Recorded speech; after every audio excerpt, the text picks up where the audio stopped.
go. We can ride all night up to the morning, as long as we make the show. We can be the best or we can be the worst, we can be the best thing you ever heard. With the motor singing and the grandstands ringing, it's hard to put it all in words. But this is how we ride, this is how we do. Riding mud, sliding up higher in the groove. Don't give a damn about the cash we're spending. With the time we got, we choose to play it on the go, to stay out on the run. We all high, wild and handsome, ain't telling you what's right or wrong or what to choose. Hey, but this is how we do. This is how we do.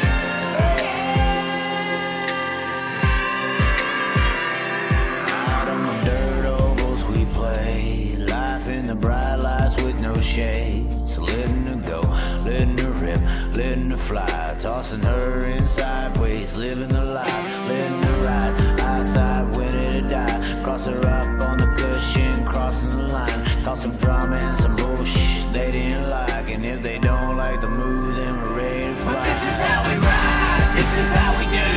Riding mud, sliding up higher in the groove.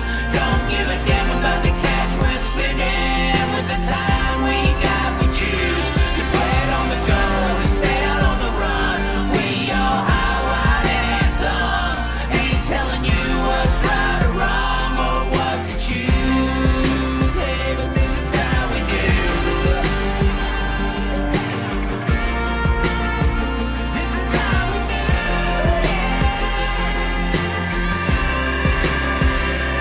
This is how we roll, this is how we do.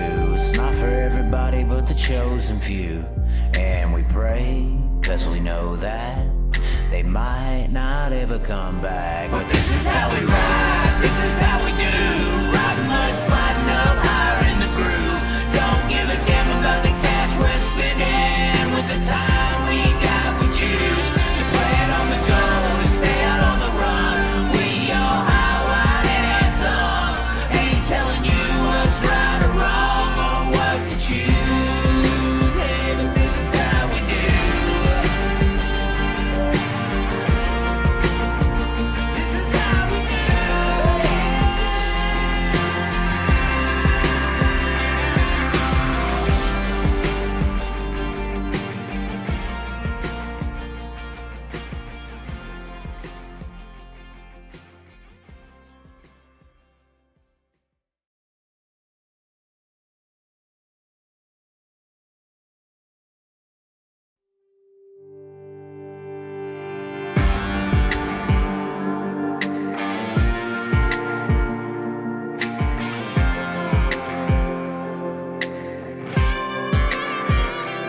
We can ride high, we can ride low, we can ride anywhere we need to go.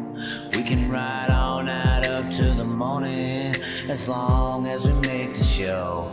We can be the best or we can be the worst, we can be the best thing you ever heard. With the motor singing and the grandstands ringing, it's hard to put it all in words. But this is how we ride, this is how we do. Riding mud, sliding up higher in the groove. Don't give a damn about the cash we're spending. With the time we got, we choose to play it on the go, to stay out on the run. We all high, wild and handsome, ain't telling you what's right or wrong or what to choose. Hey, but this is how we do. This is how we do.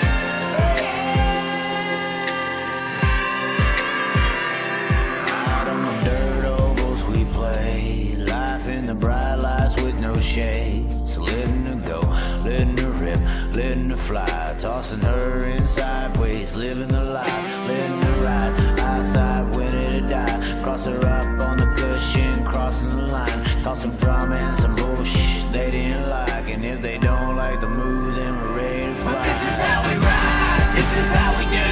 Riding mud, sliding up higher in the groove. Don't give a damn about the cash we're spending. With the time we got, we choose to play it on the go, to stay out on the run. We all high, wild and handsome, ain't telling you what's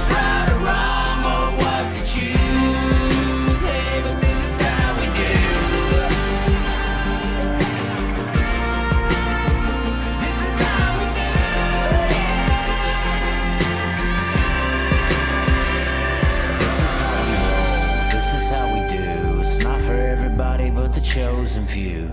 And we pray, cause we know that they might not ever come back. But this is how we ride, this is how we do. Riding mud, sliding up higher in the groove. Don't give a damn about the cash we're spending. With the time we got, we choose to play it on the go, to stay out on the run. We all high, wild, and handsome. Ain't telling you what's right or wrong or what to choose. Hey, but this is how we do. This is how we do.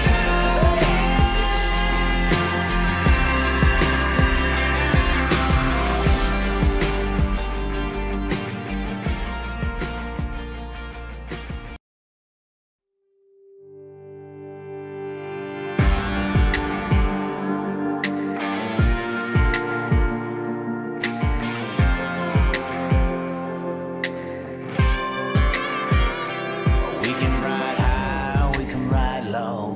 We can ride anywhere we need to go. We can ride all night up to the morning, as long as we make the show. We can be the best or we can be the worst. We can be the best thing you ever heard. With the motor singing and the grandstands ringing, it's hard to put it all in words. But this is how we ride, this is how we do. Riding mud, sliding up higher in the groove. Don't give a damn about the cash we're spending. With the time we got, we choose to play it on the go, to stay out on the run. We all high, wild, and handsome. Ain't telling you what's right or wrong or what to choose. Hey, but this is how we do. This is how we do.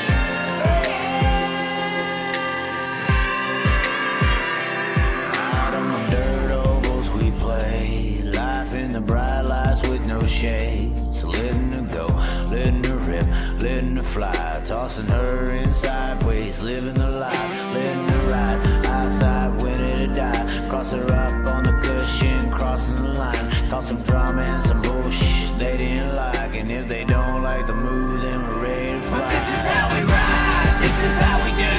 Riding mud, sliding up higher in the groove. Oh my, ladies and gentlemen, we are here. Oh yes, we are here. We got the Impact hat on. The white Impact with the white Impact logo. We got hats, Prime on the Prime Composite Innovations at the top right of your screen. Top right of your screen. Maybe I don't know which way it is. But we are here today, and we have several things to discuss. The cat is out of the bag. I would say the big cats are out of the bag, but we only got one here today, and that is Kevin Nouse. Of course, he's done a lot of things in his race career, from the track to teching to series directing to being with certain organizations and being out of certain organizations. And then, of course, having some things to say sometimes when it matters. But we're going to get to know the man today known as Kevin Nouse. Some of y'all just heard his name and who's this guy and blah, blah, blah. And you think he's some kind of intern or something like the Outlaws do sometimes. I'm just saying. It's not. We're going to get into it today with Kevin Nouse. And that is who we have on the line here. Kevin, how is it going?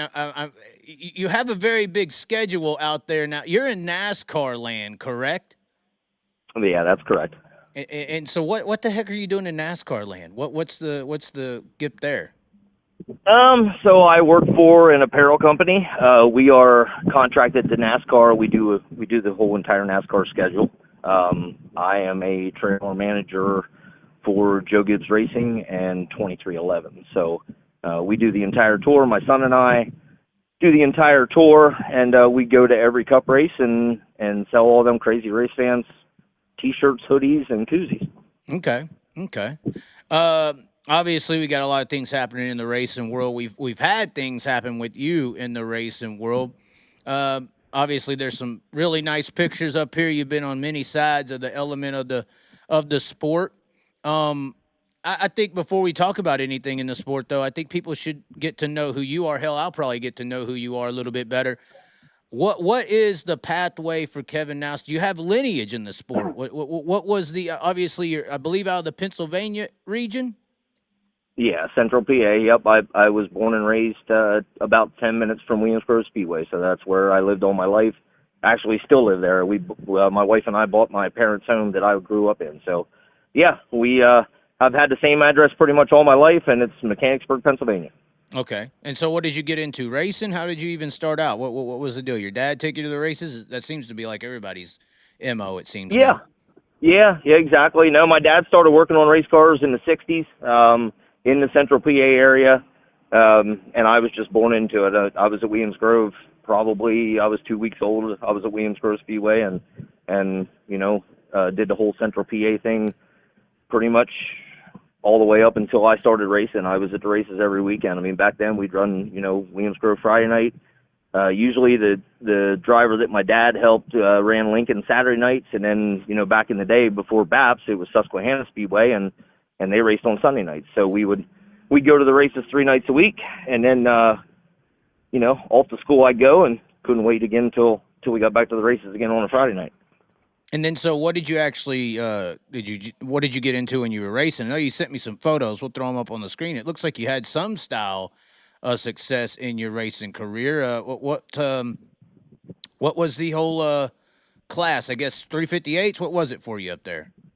Yes, well, I started racing myself. I was a pit crew member for up until I was from the time I was about 12 years old all the way until I was 22, I guess, on pit crews, and then we got a micro sprint. So I started in micro sprints, 270 micro sprints. That's those things where they're like weed eaters and you shift them, right? Yes, sir. I still don't understand. And the people who run those 270s are so arrogant about the 270 class. What's up with 270 people and their arrogance with that? They love them. They feel like that's a class that should survive forever. It's like the super sportsman people. It's the same thing. Back in the day, whenever I started racing in '94, and there was no such thing as a 600. So, you ran a 270. So it's a micro PA sprint. class, basically. Yeah, well, no, it was PA. They were in Oklahoma. They were in California. They were all over the place, and it eventually kind of fizzled out a little bit, and when the 600s came along. But yeah, so 270s were the thing. I mean, we raced. It was nothing for us to go to a racetrack on Saturday night, at Lanco or Clive Martin or whatever you want to call it, and there'd be 65 270s there. It was very, very competitive, and a lot of the sprint car drivers that are there today, well, I shouldn't say they're there today, but a lot of the guys that I come up through racing with, I raced 270s and 600s with before we went to, sprint cars and super sportsmans and all the other things that are in Central PA. So, there's a lot of race car drivers that come out of the micro sprint and, the micro sprint division, no matter which division it is. Who are some of the notables that have came out of that 270? Didn't Deweese come out of them, I think? What was a few? Because I've unfortunately or fortunately dealt with these 270 drivers of PA. They're psychologically delusional. And they always like to reference how, well, this guy and that guy, the best drivers in PA sprint car history are from these damn things. Yeah, so, I mean, again, back in the day, a lot of those guys aren't around anymore, most of them actually, but, Corey Hawes and Mike Lehman, Doug Esch, let me see, there's so many, Judy Bates, Mark Richards, like guys that you may not, unless you're familiar with the history of Central PA, you may not, they're not household names to people outside Central PA, but Central PA, that was kind of that was the ladder that you went through, for most guys. Is you started in 270 and then, a lot of guys just went straight to sprint cars. Lucas ran a 600, Lucas Wolf. I can't even think, honestly. I could sit here. If you gave me an hour, I could probably name you all 50 of them, but I can't right now. Right. Well, and I guess the odd thing about them is you shifted in these things. Yeah. Like it was like a part of it. If you didn't shift, you'd get destroyed. You had to, kind of. Yeah, you had to. Yeah, you had to. Yeah, and in 270, you had to shift. And that was usually third to fourth gear or fourth to fifth gear, depending on what size track you were on. And then you get into the corner and you downshift and away you go. So, it was really competitive. It was, the cars were, were it was a tough deal. And and then the 600s came along in Central PA. The 600s came along probably around 98, 97, 98, and then that class started to slowly develop. And then the early 2000s is when that class really took off in Central PA, and the 270s started to dwindle off a little bit. Plus the 270s, it was hard to get parts for. Everybody ran a Honda engine. They were the fastest things that there were, and you couldn't get cylinders, you couldn't get CDI boxes. Parts were getting harder and harder to find for them. So, the 600 class kind of evolved and took over, and whenever that started, that was stock. So we were running stock engines, everything stock carburetors that were converted to alcohol. That's how it started in Central PA, and then once they figured out that they couldn't properly tech stock engines, then they opened the rules up a little bit. So they made the rules into something that they can tech and something they can police, and now you have the US, I guess it's US 6A rules that most of Central PA goes by. Right. And that's what it is now. But the 600 class now is at that point all you have to do is rely on teching. Proper teching. We're going to get into that, aren't we? Oh, we're going to get into that. I can't wait. Oh, God. I got to get my candy out for that. No, I don't have any candy. Low sugar diet. Did they run the 270s at the Shootout? They did. The first year I went to the Shootout, which was in 99, we ran 270s, yes. I went out there and ran a 270 in 99 and didn't have very much success. And so that was the only year that I ran 270s at the Shootout. So they ran, I don't know when the last year was. It might have been 2000 or maybe 2001, might have been the last year at the Shootout for 270s. But yes, they did run them there. Now, did you go back to the Shootout after that, or did you move on to sprint cars? No, I went back the next year. So I went back the next year with a 600, with a A-class 600, and actually won the Shootout. So you won the Shootout? I did, yeah. I won the Shootout. There's no way. Hold on, we're looking this. Yeah. No, Who did you beat? I do. Who did you outrun? Jared Wilson. Jared Wilson. I wonder if I can get to the Shootout results from back then. Can you? Well, so something funny. Here's the story. Oh no! Okay. No, if you go on the Tulsa Shootout website. Okay, we're doing and you it look right back now. If you look back in 2000, A-class winged, it does not have my name on there as the winner. What? Yeah, and I reached out to him, and whatever. I don't care. I had the golden driller sitting at home on my desk. Well, let me go back to 2000. It only lets me go to 2010 now. So I guess they erased you completely from history. I guess. But, hey, my name's still on the banner, so that's all I care about. It is on the banner. So it is on the banner, at least got you that far. Still, yeah, exactly. 2000 Tulsa Shootout results. I can't believe they took it out.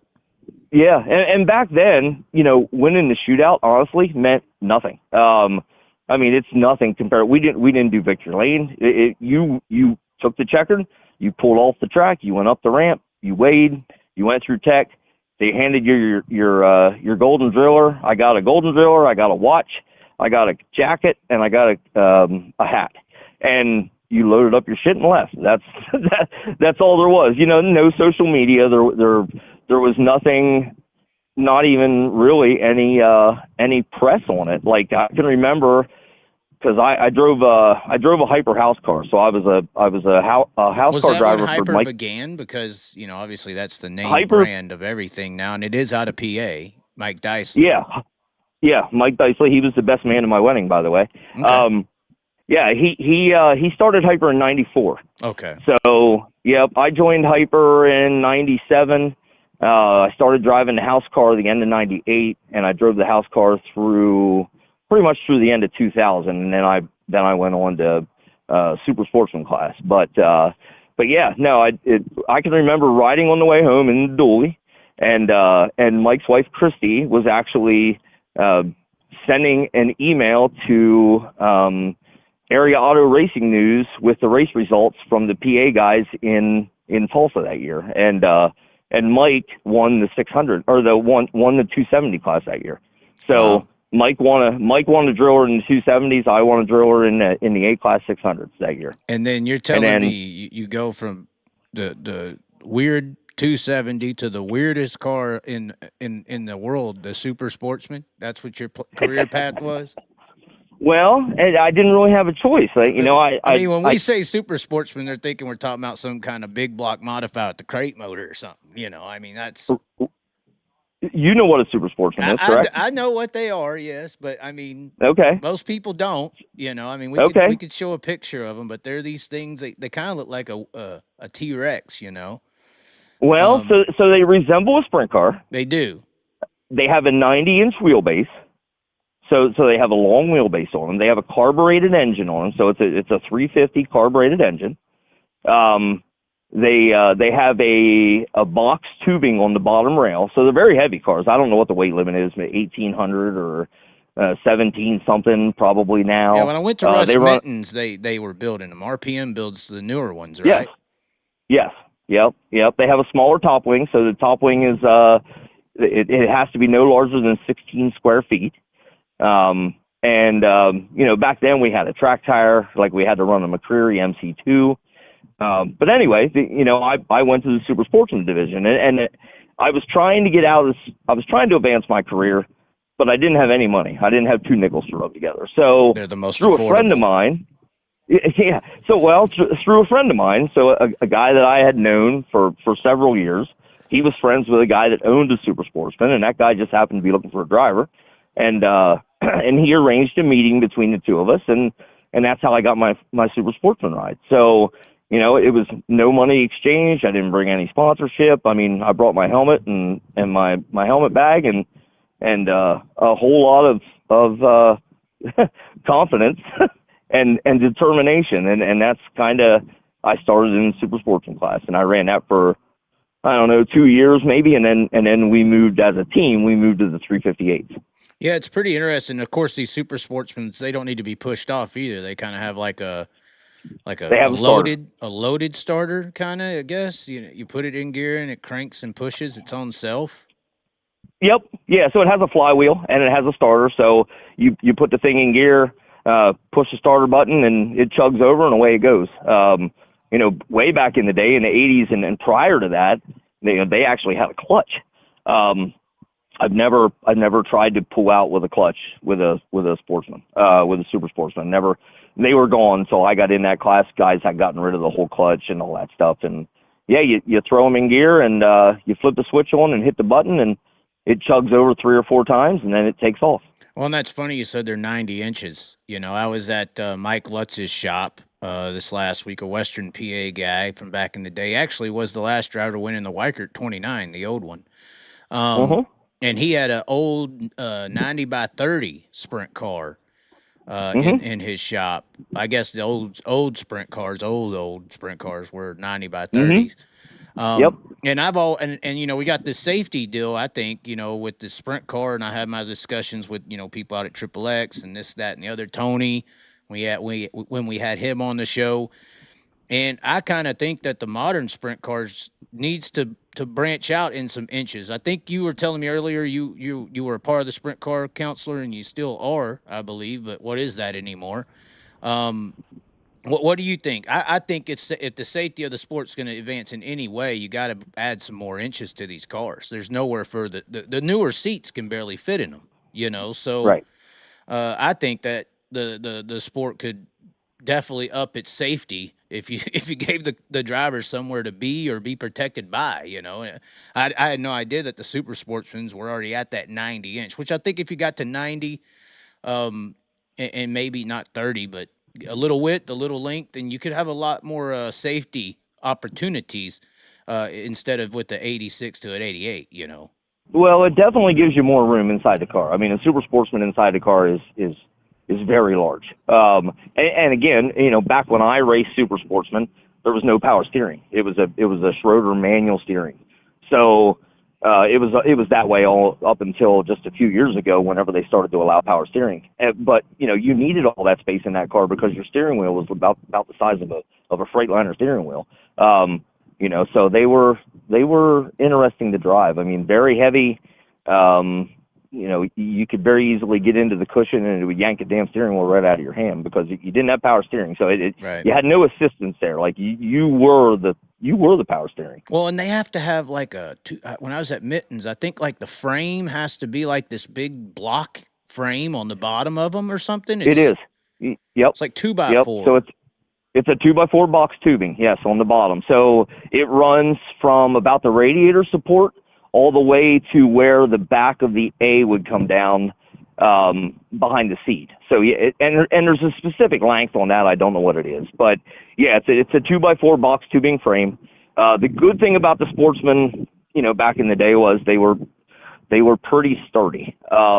You could crash a Sportsman and it wouldn't junk a frame, which was the whole purpose of it. I mean, Silver Spring Speedway, Alan Kreitzer, the Kreitzer family, whenever they, started with the Super Sportsman, it evolved into the Super Sportsman at Silver Spring Speedway. But, when I started racing there in 2000, I guess it would have been 2001, 2002, there'd be 65 of them things show up. And it was brutal. I mean, it was just brutal. I sat there so many nights and watched a guy win, and he would come back the next 3 weeks and not make the show because everything was handicapped. I mean, you would start, if you were the point leader, here's a name you might know, Frankie Herr. So Frankie Herr raced sprint cars, raced Super Sportsman. He's a Super Sportsman, he's a legend in Super Sportsman racing. He was the guy to beat whenever I was there. He'd start 12th in his heat race every week, and they would take, 4. And then in the feature, he'd start 18th. That was the handicap. So it was brutal. I mean, it was honestly, it was very, very difficult. And you couldn't hide. There was nowhere to hide. If you sucked, you got beat. And that's just, it was a good and bad, I guess. As a rookie going there, it was very humbling. But then whenever you do have success, it's very rewarding. We were able to win 2 races our rookie season. I almost won that. We had a tour. So we had Silver Springs, championship and then a tour championship. And the tour championship was all the other racetracks that we would run minus Silver Springs. And I led the tour championship up until the very last race and got in a crash. But, it was a very, very tough, challenging deal. Right, yeah, I just pulled up some 89 footage. That's obviously way before you started running them. The cars are definitely a little older. But, yeah, that Silver Spring, that was like the Super Sportsman track, correct? Mm-hmm. That's what kept it alive, made it big. And then I guess Baps is kind of in the same vicinity, or they're more so close to the Susquehanna down there, right? Yeah. So they're only about 20 minutes apart. Silver Springs was right there in Mechanicsburg, on the northern side of Mechanicsburg, and Baps is 20 minutes from there or so. Is that where the Susquehanna Speedway used to? Wasn't there a Susquehanna Speedway as well, or no? Or am I getting that wrong? That is Baps. Okay. That's Baps. Okay. Yep. Okay. Yeah. So whenever the Super Sportsman deal ended and Allen sold the racetrack and all the property, the Williams Grove picked up the Sportsman on a Saturday night, and they ran a Saturday night series for a couple seasons, and then whenever Gobrick took over Baps and Colton got there and they started to make improvements and all this, that, and the other, then the Super Sportsman went there as their Saturday night home, and it still is. So, okay. The division has changed quite a bit. Car counts have dropped significantly, but still very, very, very tough competitive division. Yeah. Well, and like I said, my other side point, safety-wise, people have always, you can't make them bigger. I guess they already have, I guess RPM wouldn't be against, going to a 90-inch sprint car, dimension. They already kind of have a jig halfway ready, I guess. Yep. Well, that's what I was trying to say earlier. Whenever you would crash one of those cars, it was, you had to crash pretty good to bend it up. I mean, to junk a car, you had to really crash very hard. And then I would assume it'd be twice as harder to get hurt in one too. Well, not really, because safety wasn't as advanced. We'll say that. I mean, the seats and everything. Honestly, it was like flipping a school bus. I mean, it was okay. That they were built so strong and so sturdy that whenever you did hit something, the driver absorbed most of the impact. Right. You would have axles and bend and, Nerf bars and wings if you rolled over and all that type of stuff. But the frame itself was built so strong that you didn't bend it. I mean, you were basically, you were just in there and every hit felt like it was brutal. Kind of like the new you know, next gen, how they complain about the hits sometimes being harder because it's built so solid, as a composite body. Yeah, exactly. Yeah. So, and I'm not advocating to put 2x4, metal levers on the bottom of the car. That's probably mainly why those hits are so hard. But I Yep. definitely think that a little larger sprint car could help the safety division of the sport. I don't know how you feel about that. No, I agree. I agree. I think it gives you more room, more, bad terminology, but it gives you more crush zone. It gives you more area to collapse, and more energy can be absorbed. If the car were to be a little bit longer or a little bit wider or a combination of both. Right. I don't think going higher with the car is something that's possible right now. I can remember in the day with the Sprint Car Council, whenever it first started, we had a topic amongst everybody that was involved with the council at that time. That was like 2018. We had a discussion about, raising roll cages. And back then, again, maybe not a great reason, but back then, a lot of people were against it because they wouldn't fit in the stacker. They wouldn't fit upstairs in the stacker trailers. Right. And they would have had to basically, reconfigure the whole inside of the trailer to allow space for the car to slide in, up top in their trailer. So again, not necessarily a great reason not to raise roll cages, but that was addressed at that point. Well, and I don't think height's really the issue. I think length and width is what we're missing right now. Some guys are getting pinched in their seats when they get a hard enough crash because the seats are so good, but the room in the cockpit's just not enough right now. I agree with that. The cockpit could and probably should be bigger, but it would take it would take a lot to make that change. Getting everybody to agree on that would be extremely difficult. Well, the politics of the sport is what you're talking about. Mm-hmm. Yeah. Is that and that? Well, I guess that's what I talk is the politics of the sport. It's a very influential part. I say the buddy system runs the sport. I don't know if you know what I'm sure you know what the buddy system is. But that's where the politics are decided. It's just like the real world in politics. It's a bunch of buddies up in there doing deals, and having friends. And that's kind of what dictates what happens in a way. Some cases, yeah, you're probably right. No, sometimes it can be financial. Obviously, these buddies ain't got no money. I'm just saying, but that's just how that's just how it looks. And it's not unnatural. I mean, I guess that's how things operate. So, anyways, you got out of these weird 270s to the weird super Sportsmans, and then finally we get it to your 358 career. Is that what happened? Yeah. So the team that I was driving for, we decided to go 358 sprint car racing. We went 358 sprint car racing. We had pretty good success right off the bat. And I was hired. I left that team. I was hired to drive for the Highlands team, the Highlands 3 car. Okay. Most people, if you don't know who the Highlands car is, it's the car that James McFadden drove, a couple years ago, Knoxville, Central PA, that car. So they had also come out of the Super Sports division, and they hired me to drive their car, and about halfway through the season, I was driving Pete Postchapak's 410, Pete's Bridge Street Motors number 25, Central PA car. I was only driving it on Thursday because BAPS or Susquehanna at that point was racing on Thursday nights. I was driving it on Thursday nights, and Jeff Shepard was driving it on Friday nights and Saturday nights. Jeff couldn't race on Thursday nights, and Pete wanted to race. So I was running a 410 on Thursday nights and then 358 on the weekends. And Pete asked me if I would drive his car full time. And then at first it was no, and then Shepard and him had some type of disagreement, falling out, whatever the case may be. And then he needed a full-time driver, and I left the 358 deal and went 410 racing. Okay. Worst decision I ever made in my life. Why would you say that? What happened? I was not ready. I was not ready. I had only probably had maybe 25 358 races under my belt at that point. Okay. So Winning? sprint car races, winged, yeah. No, winning. Winning? Yeah, I'd won the 358 probably 4 or 5 times.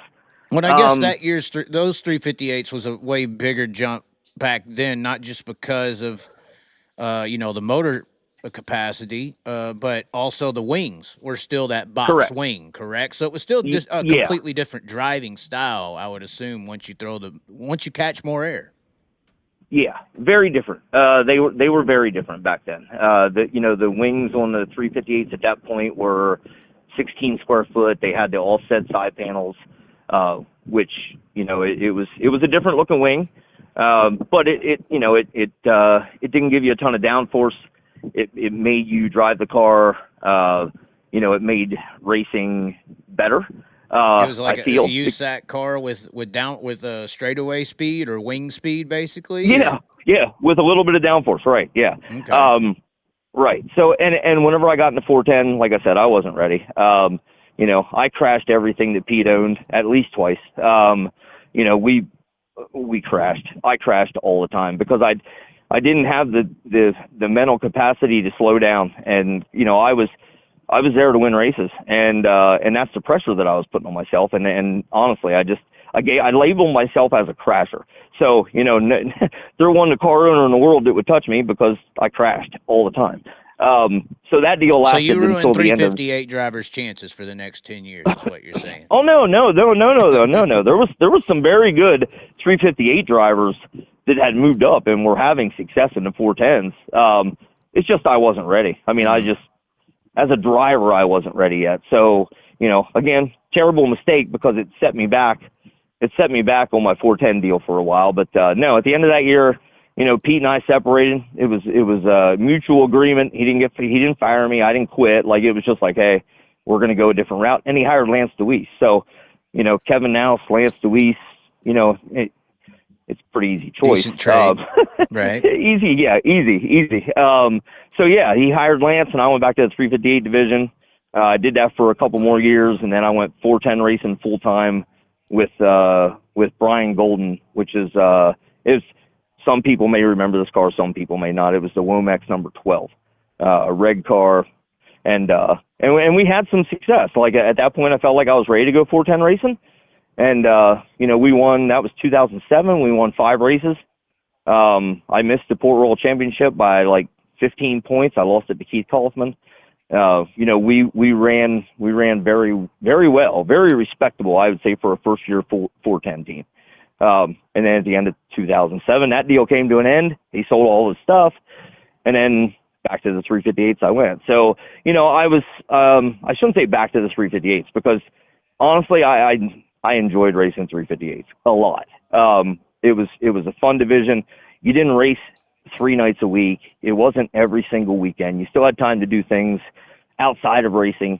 And that's pretty much where I stayed. I mean, I raced a couple races for Jim Nace. I raced a couple races, here and there, on and off. But, 358s was my home then from pretty much for the rest of my career. Nice.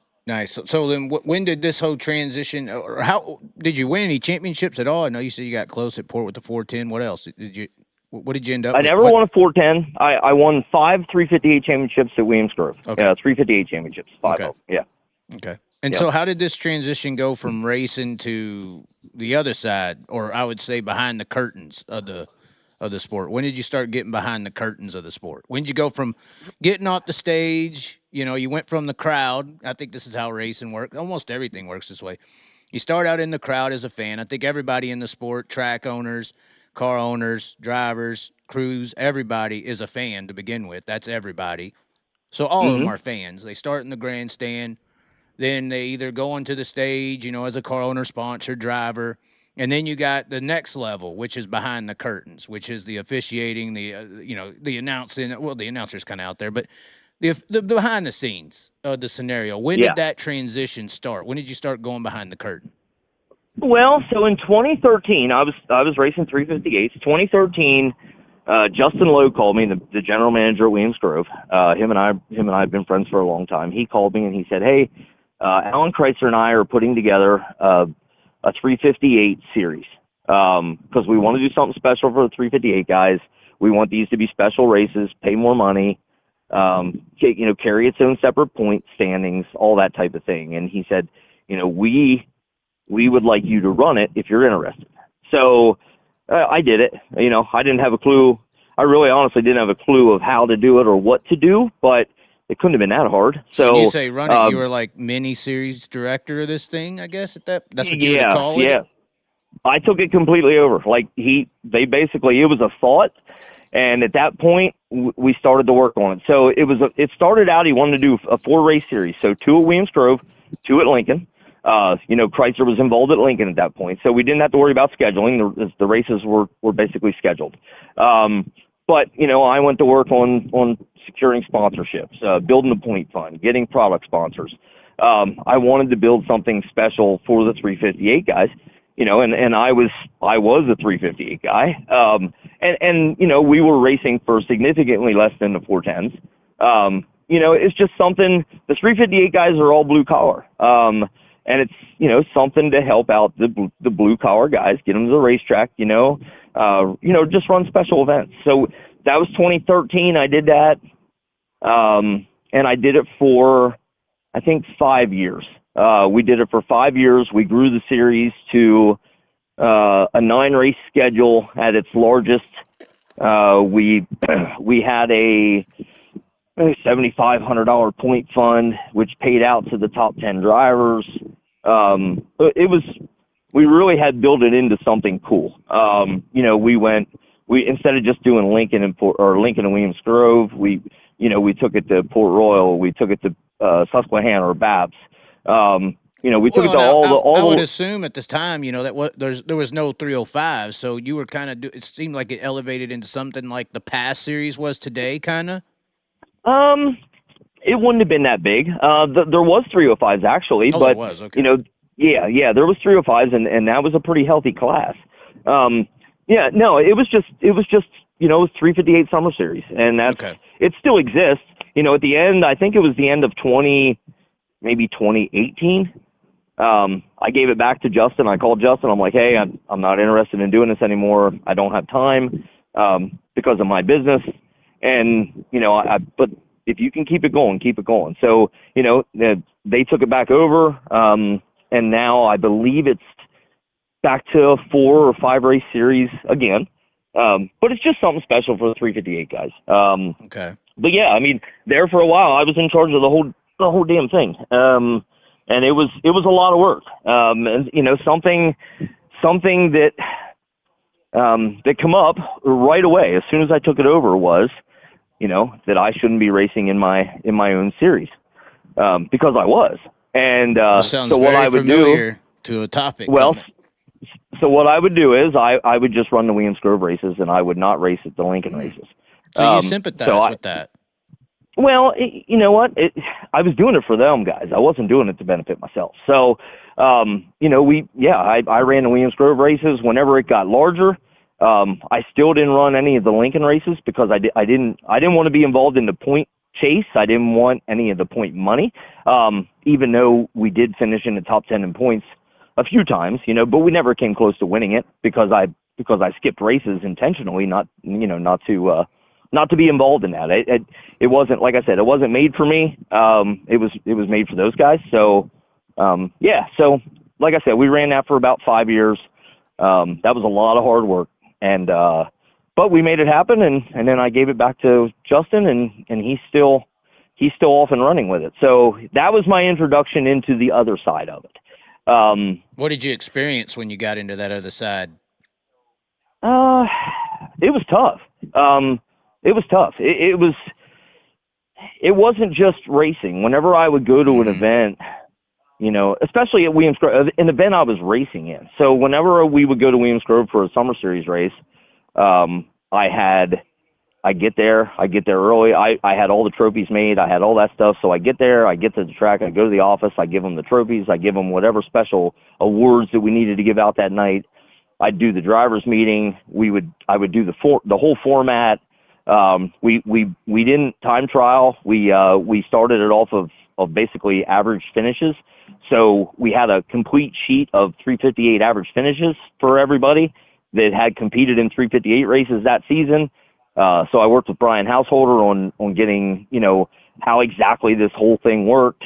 We'd run the races, I'd compete in the races, and then after the races, if there was any issues that would go down, then I had to, take off the racer cap, put the promoter cap back on, and then I had to stand there and try to resolve any of the issues that any of the competitors had with, any circumstances that happened throughout the night. So were you having to tech hard. as well, or make teching decisions, or No, anything like that? No tech. I wasn't involved with tech. I let the racetracks do that on their own because, Lincoln and Williams Grove both had their own tech guys. And our rules were identical to both of the racetrack rules. So, they knew how to tech cars and they teched race cars. And I was not involved with tech at that point now. How good was the teching back then? I heard Donnie talk the other day, how when he first won the Knoxville Nationals that, they would keep his car until the next morning in the shed and tear it down to pieces. And he don't really see that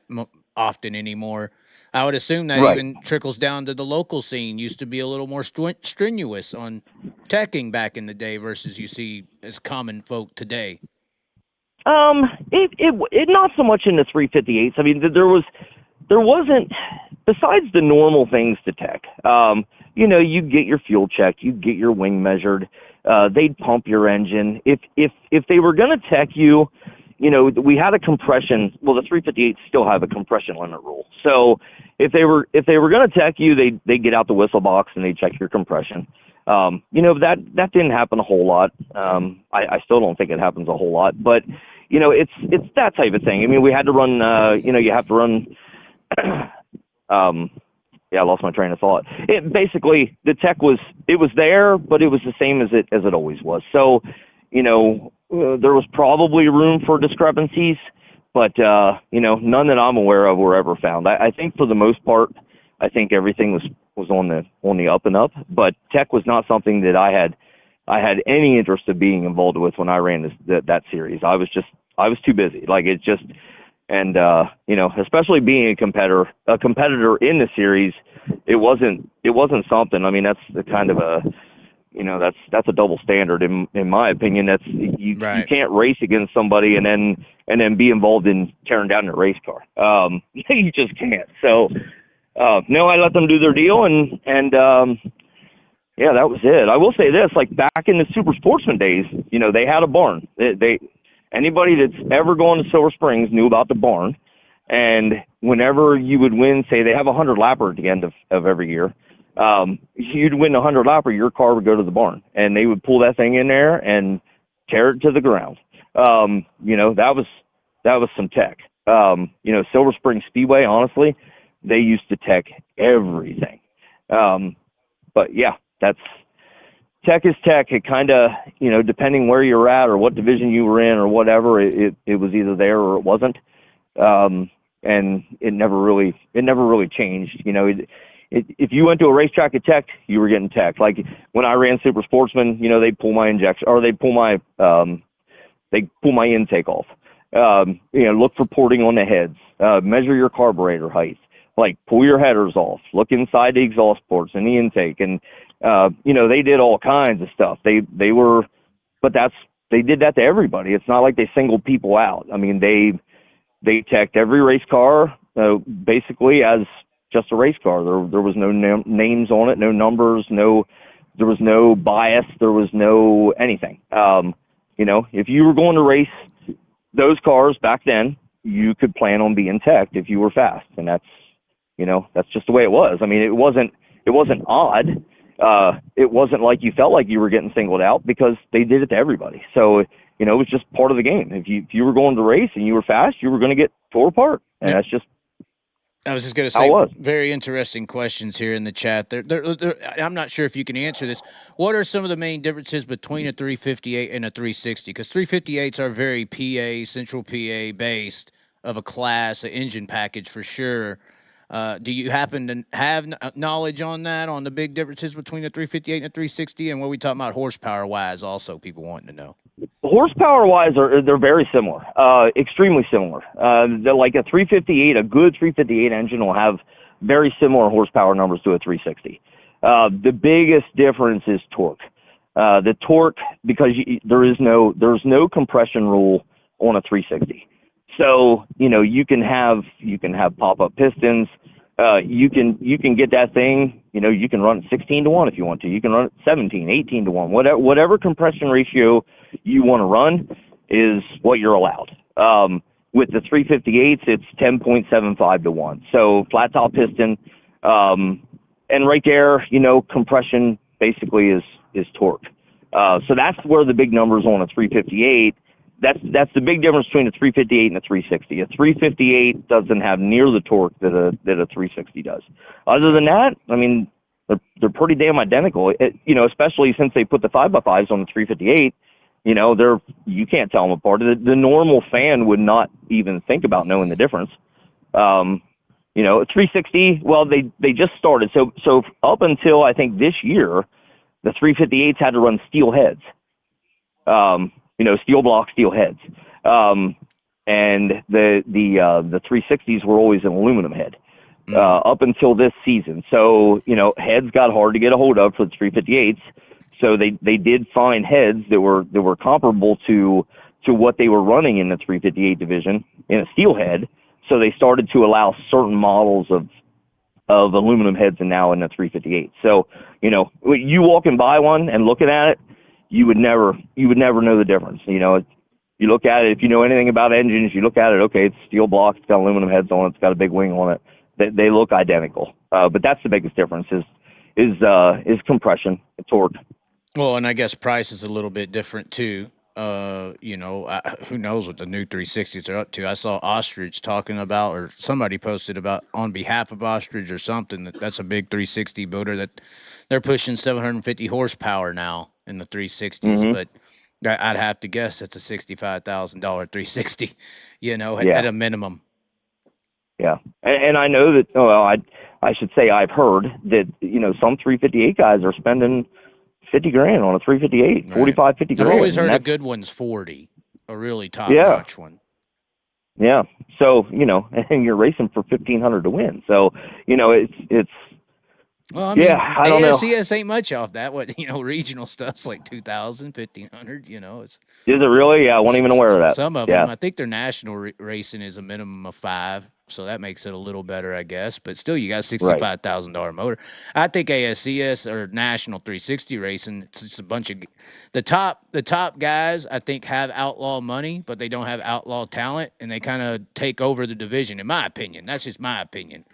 Because we've seen them try 410s and we see what happens. They got 410 money and they're just outpricing these little guys, in my opinion. There's not too many people putting in national 360 money into a team, because if you got that much money, you go and race for way more. That's just how that works, I think. But 358, go ahead.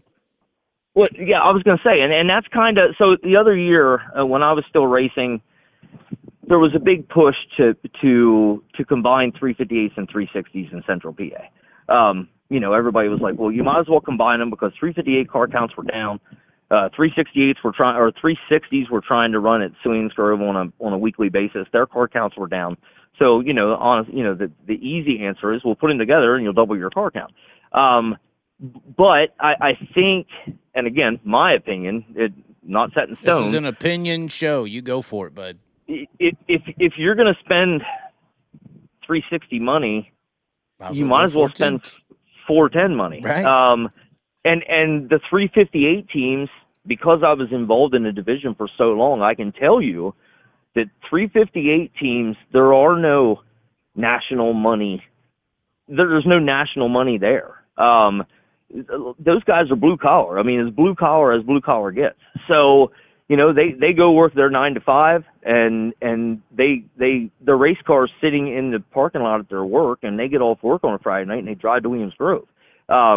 They crash a car, a good chance you're not going to see them for a couple weeks. And that was probably the biggest difference between some of the teams that were running 360s and some of the teams that were, or most of the teams that were running 358s was, if you're running every big team in Central PA that went 360 racing didn't stay there long at all. They went 360 racing, half a season, full season, and went to the 410s. And, nowadays with the 358s, you see some 358 teams go to the 410s, but they don't go to the 410 level and race every race they can. They might run one track, or they might buy a 12-headed motor and run Lincoln on a Saturday night, or, it's still a blue-collar deal. They just want to race 410s. So that was the biggest difference, and that's honestly why Central PA, why the two divisions were never combined, because, it wasn't feasible. You weren't going to help anything. You were going to lose 358 teams who didn't feel like they could compete with the 360. So, in essence, you were just going to destroy a class for no reason. Well, when you get into that 360 category, if you can get 10 more horsepower, I think that's a huge deal. I think that's why they're willing to spend 65 on one of those hitters, because I think it's a huge advantage with the car. The sprint car itself can hold a certain amount of horsepower with the big wing, with the big tires. You got to get to a certain amount to really break the wheels loose, and really have the driver start playing a factor. I think in the 410 division you get that. That's why you can have a guy, like you said, take a 12 degree and go to Lincoln and maybe do okay, or Ohio or something, because they're in that horsepower range that's breaking the car loose. Whereas when you're in the 360 range, if you can get every bit of 750, it'll take every bit of that horsepower. So, especially with the wings that they run. The 360 wings are in my opinion, the 360 wings are the best wings that have ever been bolted on top of a sprint car.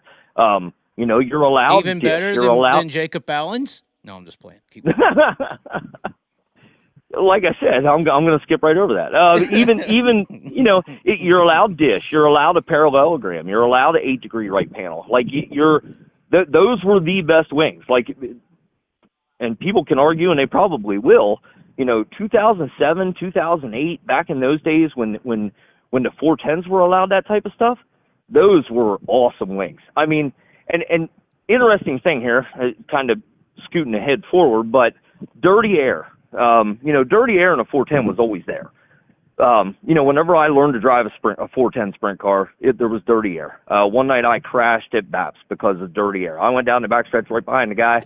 We got to the corner. He turned. I couldn't. I drove into the fence. So dirty air was there, but it wasn't nearly as bad. And that was with the dished wing. The parallel. You could run the parallelogram if you wanted. You could run the 8-degree right panel. It hooked the cars up, and it made them. It decreased the dirty air, and I just feel it was the dish that did that. The dish decreased the dirty air, so you could go down the backstretch at the Grove. You could be a car length behind the guy as long as you had your car half out and you had a little bit of air on your nose wing. You could enter right on his left rear corner. You didn't have to bonsai the guy. You could enter below him. You could drive around the corner on the bottom, and if you were good enough on the bottom, you could pass him and drive off the corner. And are you saying that's because the dish of the wing allowed you to grab something? I agree. Yeah, that's what I think. I feel like a dish wing. The idea behind the flat wing is to get the air across and back to the guy. It's supposed to make it better, right? Kind of idea. That's. I guess. I honestly don't know. One of my very, very good friends is really into fluid dynamics, and they did fluid dynamics on a model of a flat wing versus a model of a dished wing. And with a dish wing, the air came across the top wing in the dish.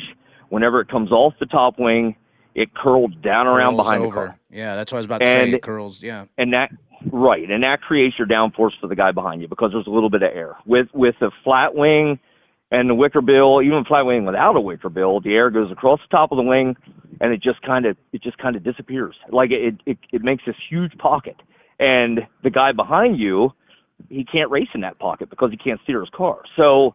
Whenever I watch a race, now again, this is all my opinions, my theories. There's some World of Outlaw guy will probably get on there and tell me I'm full of shit, but that's okay. What I felt, so I raced a dished wing, parallelogram, 8-degree right board, great wing, very little dirty air. I got back in a 410 in 2015 at Port Royal for Will Rose. He was hurt. He had a back injury. I got in his 410 car, and the very first hot lap session I went out, come all turn two at Port, started down the backstretch. I was 4 car lengths behind the guy in front of me, and it was like following a tractor trailer down the highway, 80 mile per hour in a freaking Yugo. I mean, it was all over the place. It was buffering. Like, the car it just felt like I was floating. Like, he couldn't even steer the damn thing. And I come in, I'm like, oh my God, what is going on? And well, that's dirty air. I'm like, that's terrible. And you're saying it's worse today. That was 2014. Yeah, it was 2015. Yeah, I don't know if it's worse today or not. I haven't sat in a 410 since 2015. But, watching the racing, to me, you see a heat race go green, unless you're at a bull ring. But right. anywhere that has any type of wing speed, you go green in a heat race, and you see guys single file out, and you see guys racing 4, 5, 6 car lengths behind each other. I mean, right. You could go to Williams Grove on a Friday night and stand at the bridge, and you could almost count the third lap of a heat race, the leader goes by. 1,000, 2, 1,000, second guy. 1,000, 2, 1,000, third guy. And I really feel like that's because they can't dirty get air any separation. closer. The dirty air separation.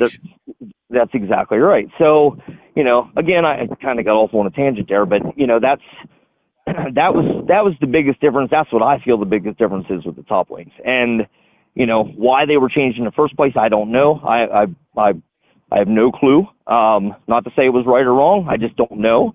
And now to go back, I mean, it would cost a lot of money. My opinion, again, the only way to do it properly, if you wanted to go back, was to basically go back and use a rule similar to what they have in Australia. They race with both in Australia. You have some guys on dish, you have some guys with a flat.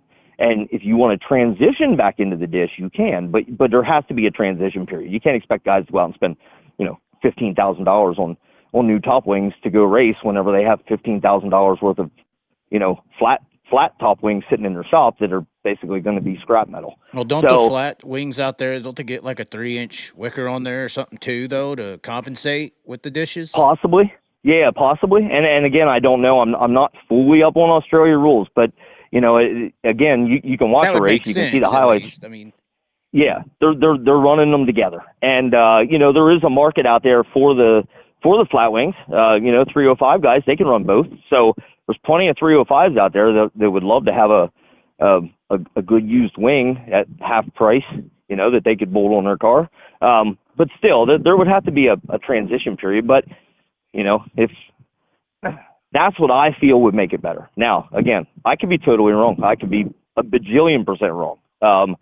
But in my brain, that's what would make it. That's what would make it better.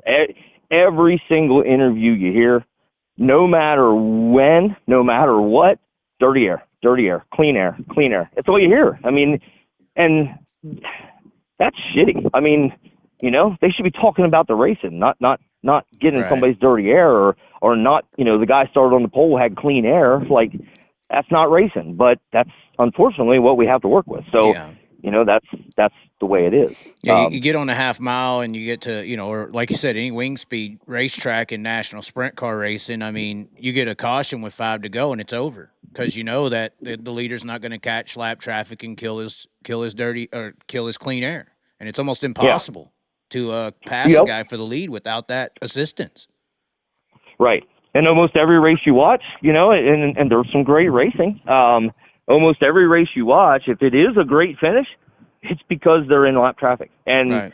The leader, the guy with the clean air, gets in traffic, and all of a sudden he gets equalizes. Stuck. Yeah. And it equalizes them, and then here comes the guy in second, and he's going to go where the leader's not, and then all of a sudden you have a race. And they're both racing in dirty air, but that's what creates the good finishes. You don't ever see a good finish without lap traffic. Right. But anyway, that's a whole nother subject. Well, I mean, what do you think of Lasowski's idea about moving the front wing up a few inches, and that would help? I think it's a great idea. The last sprint car council meeting that I was a part of was at PRI. Not this past year, but the year before. and that was brought up. And I feel like, Danny's a smart guy. Obviously, he's been around a long time. He's very accomplished, has a very good understanding of these race cars, and that's the type of guy that should be listened to at least. His ideas should be considered. And there was discussion of moving the nose wings forward. It just never came to fruition. So, I think there's a couple things you could do to help. Moving the nose wing forward, yeah, that's easy. I mean, that's a set of front posts. It's going to cost nothing to move the nose wing even an inch. I think if you're going to move the nose wing forward, any amount you can move it forward helps. You move the nose wing forward an inch, it's going to help. You allow guys to bolt some weight on the front of the car. Legally? That's going to help. Legally. That's I heard about a story with you and never mind. I ain't going to name names. Continue. Yeah. So, I feel that would help. I mean, it's not the end all be all solution, but I feel like it's at least part of a Band-Aid anyway. Yeah. Well, and it's so hard to getting all the people in the politic world to agree. That's the hardest part. And now you've added another side with the high limit. And it's like, how are you ever going to get everybody? They can't even agree to like each other, it seems, most of the time. And now, how are you going to make real changes in the sport overall if you got a split in the politic world, Right. Of the scenario. So it's, already you got, what is it? High limit's got the refillable, bleeders now and the shock adjuster. And so it's already separated, Right. Yeah. But yeah. And that, honestly, that should be important. I get their side of it. I get their side of it. I understand the other side of it, but regardless of whoever side it is that's right or wrong, or maybe neither side is right or wrong, the rules I feel should be as uniform as possible. I think the air pumps are a big thing. I mean, a shock adjuster is not a big deal. No. If you want to go race with high limit, you throw all the shocks are adjustable anymore. Back in the day, whenever I ran, we were allowed as many shock adjusters as we wanted. If you wanted 4 shock adjusters in your 410 car, have at it. But adjustable shocks back then weren't a huch thing. I mean, right. We went to the racetrack 2007. We went to this. I ordered 4 Pro shocks from Pro, and we went with standard Pro shocks on our car. Some guys had adjustable Penske's, but honestly, it was Penske or Pro back then, or VRP.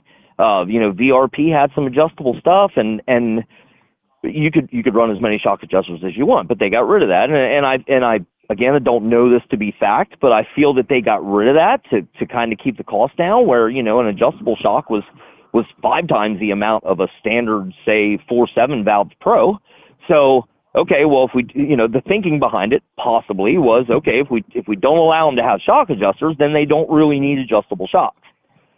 But on the other side of it, well, no, that didn't work because the race teams at that point were like, well, wait a minute, if we want a 4.7 for the left rear, we got to buy a 4.7, and then if we want a 4.8, we got to buy a 4.8, right. Then we got to buy a 4.9. So we're going to buy 6 shocks or 1 adjustable, and it was more financially beneficial for them to buy 1 adjustable shock rather than 5 or 6 left rear shocks.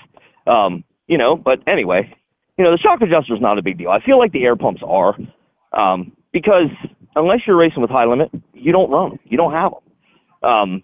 It's just another expense added to it. But, I also, again, I understand why they did it. So, whatever. I feel like working together for uniformity on rules is important. Whether the two sides like each other or not, it shouldn't matter. It don't matter. Sit down in a room, put your big boy pants on, and hammer out some rules, and make them the same. Well, we're kind of only here because they couldn't hammer out each other's, let your boys run with this 12 races in a midweek show scenario, in my opinion. That's why we're here anyway. Right. Anyways, oh God, before we go down every rabbit hole there is, So you had the 2018 scenario. You were playing mini-series director. Then where do we go from there? How do we get to where you go? You went to All-Stars eventually? How did this go? Where's the track?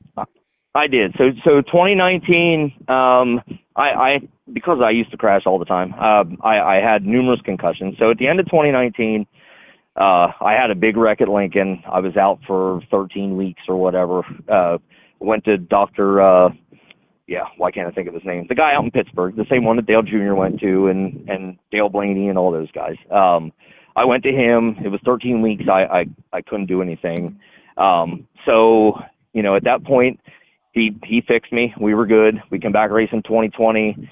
At the end of 2020, I got another concussion and went back out to Pittsburgh. He's really good at not telling you what you should do, but recommending what you shouldn't do. I went through the concussion whole thing with him out there. It was a couple-week deal. Drove out to Pittsburgh once every week for 3, 4, 5 weeks, whatever it was. At the end of it, I asked him the same question I asked him at the end of 2019. Hey, can I race? And he's like, yes, you can. You can race. But I'll tell you this right now. You're not going to take too many more of these hits. At that point, it was kind of I guess you'd call it a business decision. It was a deal where I had my own business. I have a wife, I have a daughter, I have a son, a lot of responsibility. And so at the end of 2020, I walked out of Williams Grove Speedway, and I nobody knew. And I walked out of Williams Grove Speedway after I ran my last race, and I told my son on the way home, I said, I'm done. I'm done. It's too big of a risk. Risk versus reward just, it didn't make sense. So at the end of 2020, I retired. 2021 season started. Didn't go to the races much. Couldn't really stand. I've never been a guy to go sit in the bleachers and watch. I'm not a good. I'm a great fan, but I'm not a good fan to go sit in the bleachers. Like, I just don't enjoy it. So walking around the pits was really hard. We were probably halfway through 2021. Justin Lowe called me from the Grove. He's like, hey, you want to help me with officiating? And I'm like, well, I don't want to do it every week. He's like, no. When we have guys that aren't coming, just come and fill in for them. I'm like, okay. So I did that. And it kind of got me more, it got me back involved. And I started doing that. And I enjoyed it. I really did. Like, to me, you're involved with the racers. You're in the pit area. You're doing, it felt normal again. So I did that through 2021. Was planning on doing it again in 2022, and it was probably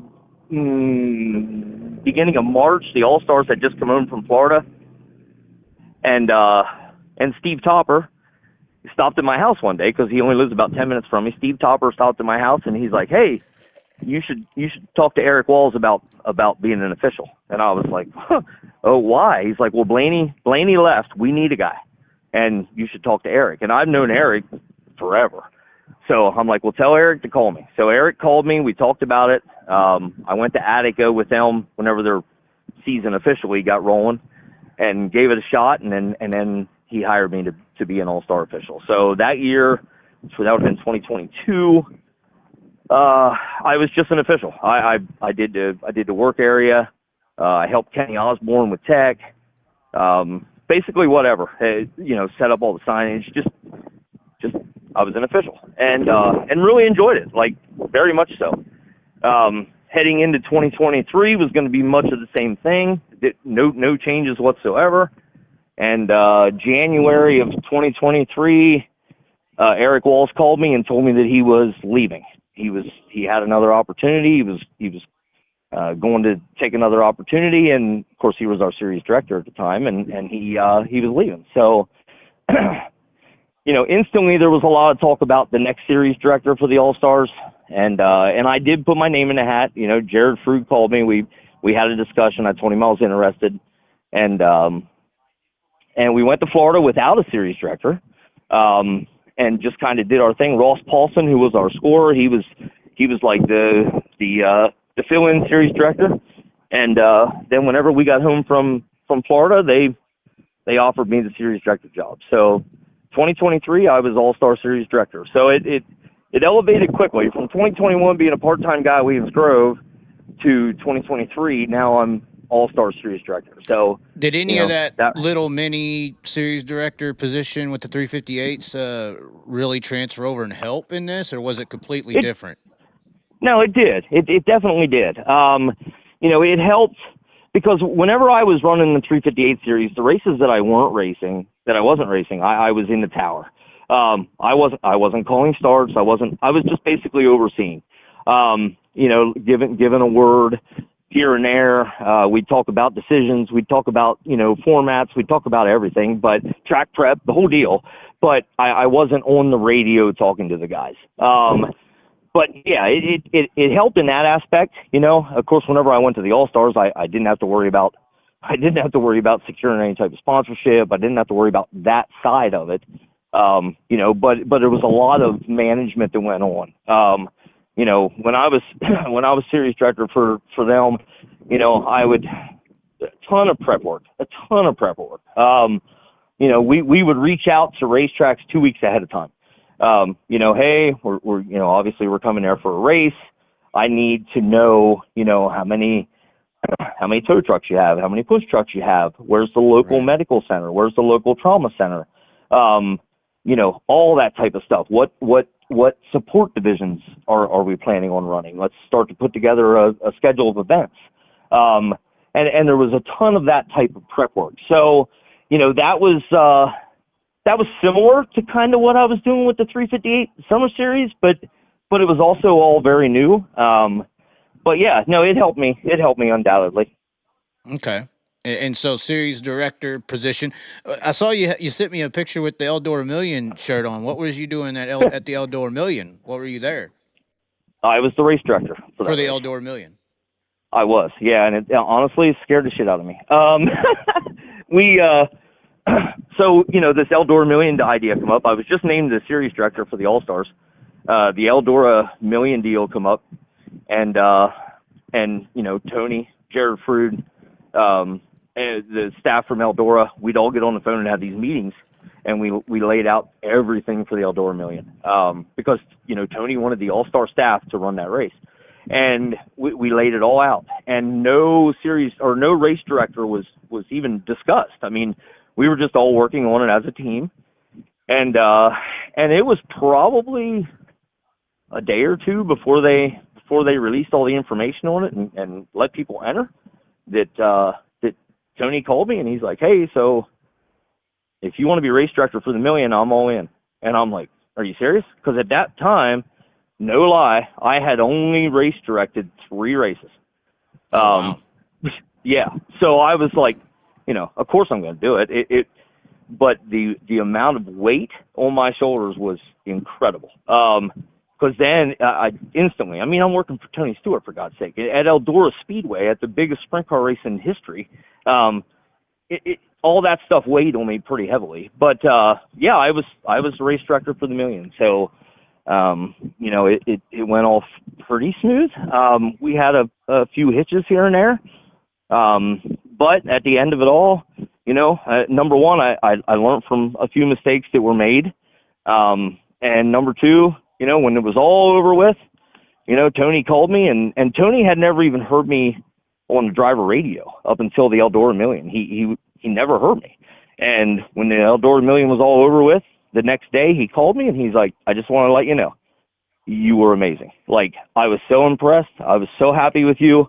Like, it was great. Like, I couldn't ask for anything better. And that really helped me. That built my confidence quite a bit. Then I kind of felt like I had an idea what I was doing. And, but honestly, the race kind of runs itself. Every race kind of runs itself. So, you have a schedule of events, you follow a schedule of events, you limit your downtime, you limit your pace laps. You can't control reds, you can't control yellows. All that stuff is out of your hands. So basically it's just time management. And it's, this is going to sound terribly arrogant, and I don't mean it this way. It's not that hard once you get in a rhythm. Because it's time management, especially, if you only have one division, I mean, honestly, I mean, anybody in the world, in my opinion, could probably direct a race with one division in 2 hours. I mean, if you can't do that, then you shouldn't do it. But it's when you have the 2 and 3 and 4 divisions, like we had sometimes with the All-Stars, where things get a little challenging. Yeah. But yeah, no, I was race director for the Outdoor Million, and you know, that was something. Honestly, that's a memory that I'll have forever. That was really cool. You know, the official shirt, it was a one-off deal, obviously. The official shirt is at home hanging in my closet, you know, and it's good memories. It was a good time. Should put that thing in a jersey case. You know, I probably should. Cody Jacobs, he bought I got Danny Dietrich to sign a shirt, which I know me and Danny Dietrich got within, you know, walking distance, and I'm going to sign it, and he bought it on the show for $250 the other day. I'm going to put it in a case. So it at least has some presentation, you know, to it. But so you do this series director deal. You do the race director with the Outdoor Million. You get to the end of the year. What was the evaluation of Tony? Obviously, I would assume throughout this year, this was the inaugural 12-race high limit season, right? In 23. It was. Yeah. So you nobody really knew what that was going to be. When I first heard about it, I thought the World of Outlaws should have took it a little more serious than they did. You know, they kind of wanted the 12 races, and they obviously, I look at the streaming side of it. Flo wanted to cut into the big boy pants world of the sprint car industry. And in the late model industry, it's a little easier to get into that world because the drivers are free, and the 2 national series have been working together for however long they've been around. And to get that sprint car big boy pants, you needed the big boy names, and that was the World of Outlaw drivers. If you didn't have a few of those guys, you weren't getting the eyes of the industry as much. Right. And it seemed like they just wanted to do a little 12-race deal. Of course, you're bringing Kyle and Brad and Flo in there to make it happen. And I think the Outlaws pushed back a little bit too much on that. But you had to be seeing all this happen. Did you know when you were doing the 2023 season, or have any clue that was going to be a transition year and the All-Stars were going to be given to high limit and all this stuff? Did you have any clue? No clue. Not at first. So we started out the season, you know, we were doing our thing. The high limit season started with that 12 race thing. Honestly, I thought that was awesome. I mean, I thought it was great. I mean, those guys were racing for big money on a Wednesday night or a Tuesday night or whatever, and it was great. Thursday night, with the Outlaw schedule, it was perfect. The Outlaws didn't even have to show up and pay for it. They was just going to get. Hell yeah! I mean, what's the problem here? Yeah, no, I mean, we used to hop in the command center and be heading to our next All-Star race, and on the way there, we watched the high limit race in the truck on our phone. I mean, it was great. I mean, absolutely wonderful. So no, I didn't have a clue. Probably, let me see, probably Speed Week time or so with the All-Stars, started hearing rumblings. Couple crew guys come and ask, you know, what the deal is, if we had heard anything, and at that point, nothing. I didn't hear a word. Was there any All-Star officiating assistants with the high limit events at all? Anybody? No. Okay. No. Nope, nothing. Nope. Okay. You know, I even went to one of the high limit races. You know, and offered to help. Just because we didn't have anything that said we couldn't. So we didn't have a contract. And we're both Flow Series supported, Flow Racing. Yeah, exactly. Supported. Yep. So yeah, it was a Lernerville race where I went out there and Tommy was running the deal and I went to Tommy, and of course there was only Tommy Estes Jr. There was only 2 or 3 officials per se, and I went to Tommy and I'm like, hey, if you need help, buddy, I'm here. Like, I'll be more than willing to do whatever you need. And he's like, we're good. And so no, there was no indication whatsoever. We started hearing rumblings around Speed Week, or so, and I questioned Jared, and Jared was like, nope, nothing going on. And we got all the way to, let me see, the 4th round. So now we're looking. Well, because I know that there was a pretty interesting meeting at Knoxville that year trying to figure out, let these outlaw guys off the leash kind of deal, or we're going to be pissed type thing. Right. Yep, which I had heard about. I wasn't part of that, didn't know anything about it. You know how it is. You've been to Knoxville. I mean, if something's going on, usually it circulates through the pit area within a day or two. Yeah, I was here. I thought it was a big mistake. I think that's when they, caused this to happen. But continue.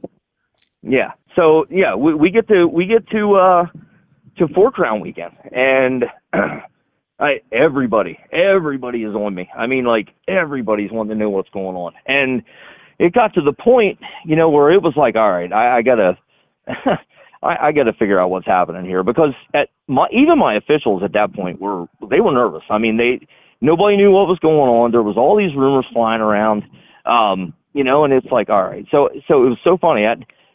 The Outlaws ran there, I think, on Friday night, and then we would run on Saturday night. Right. So after the Outlaw race, I went down to the pit area, and I'd never spoken to Brad. I walked right up to him, and he was standing there, and I'm like, hey, are you buying us? And he's like, well, that's the intent. And I'm like, okay. He's like, but nothing's done yet. Like, that's just the intent. And I'm like, okay. So the next day, I get on the phone with Jared Frood. I'm like, all right, listen, I got to address this, because, like, everybody's in a panic. My officials are losing their minds. I got race team after race team coming to me wanting to know what's going on.